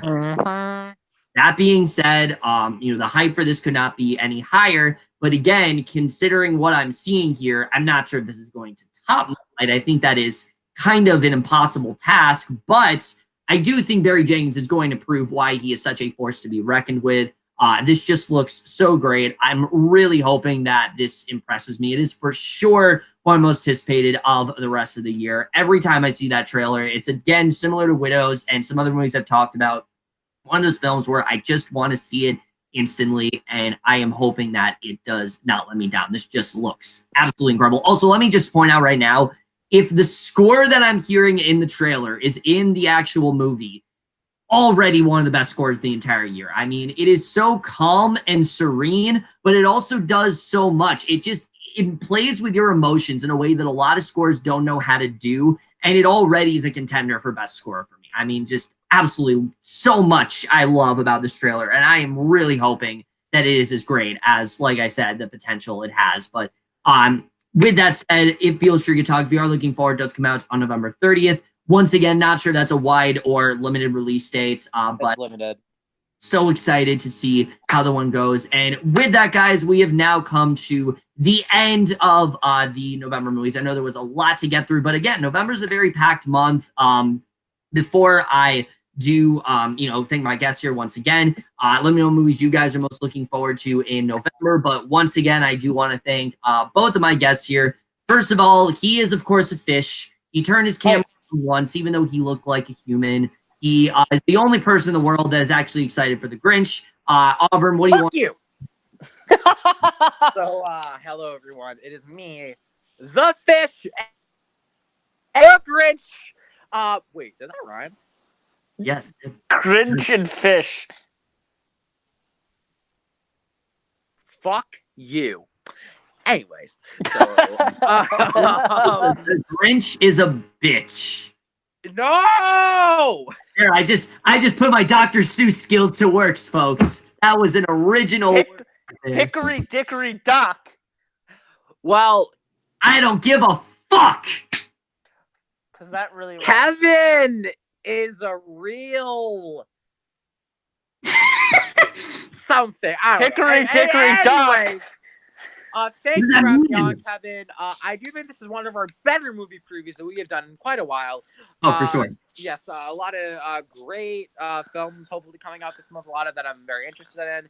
And also Andrew, thanks for joining me along here for this this very good preview. And I just want to quickly say that this marks the 1-year anniversary of a very special moment. I wonder what moment you would be referring to. I don't know. Don't correlate whatsoever. I don't understand the mindset with Netflix. You don't have to sign on to. So never forget it. So I'm very happy to be on here so we could celebrate that moment that really, really changed my life. So thank you for having me on, Kevin. And so woo! Everyone go see the Grinch. My mouth is gonna be masterpiece. And fuck you, Kevin and Andrew. Freaking looks like shit. Bye. All right, Andrew. All right. Thank you for having me on, Kevin. I have a lot of fun doing these, and especially in this month where I'm looking forward to a lot of these movies. I'm just glad that I could be on the prestigious November month because of what happened last year. I'm disappointed nothing happened this year. I might just start screaming because of that, just to make it exciting. But I just don't have the energy for that right now. yeah, Kevin, don't you have? No, my midterm. My midterm is next Thursday. I think someone should yell at me and say, "Andrew, go to bed. You have work in 6 hours." What the fuck, Andrew? But thanks for having me on. I'm a little disappointed this wasn't the November NBA preview because that's what I was promised. All right, I was promised that too, Kevin. You lied to me. But anyway, movies are pretty cool too, I guess. So I'm happy to talk about them. All right, so that about does it for this November movie preview. Now, of course, we come to the subject of next month, which is going to be so packed because, unlike last year where there were only like 5 or 6 people, there's been a lot of people this year. So not entirely sure how that's going to work. What I'll probably end up doing is for the people that, I'll ask people which movies they're interested in. I'll bring them on for those films. And then the ones that they aren't, they can just go away because there is no way I'm going to have like 10 people on here all at once. That'd just be a complete clusterfuck. And there's no way that I'm doing that. Hey, Kevin. What? Remember the one time you posted the link in the wrong chat? Okay, let's not bring that up. But that's exactly what I'm trying to prevent. But these two will definitely be back for that. You can definitely expect Drew and Caden, as well as Tony, as well as Diego, Jackson, of course, Double Nine, Gary, Sammy Klinger, maybe Haley McKay. Well, I'm trying to get pretty much everyone back for this year. And the new addition, James Corden. He is 100% going to be on it. Absolutely joined every single one of these. It's not like we don't even know him. It's not like I know him. He's my best friend. You could just ask Tony. Oh, yes, definitely. He absolutely knows James Corden. But anyway, guys, like I said, I'm not entirely sure how that is going to work. I will try to keep you guys posted about it. I will be posting a trailer just like last year because it is definitely going to be a really big and I do definitely want a grand finale, but I don't know exactly how that is going to work. So regardless, either way, definitely have a lot of fun this month. A lot of great movies coming out. Let me know movies you guys are looking forward to the most in November. Once again, I want to thank my guests here. What do you want? I just want to ask a quick question about the December one. What? This year again, can I watch a Celtics game and react to it like I did last year? Yes, absolutely. Okay, thank you, Andrew. I appreciate it. I don't know about that, but either way. I'm not joining, then fuck that shit. Thank you guys for, you know what? Fine. I will let you do it this once. Just this once, Kaden. But anyway. I'm the Grinch, bitch. Thank you guys for watching. That's it for this video. We'll see you guys in my next video. Do not support the Grinch. Go see literally anything else. Go see the Grinch is my mouth. Guys for that. Okay. Grinch.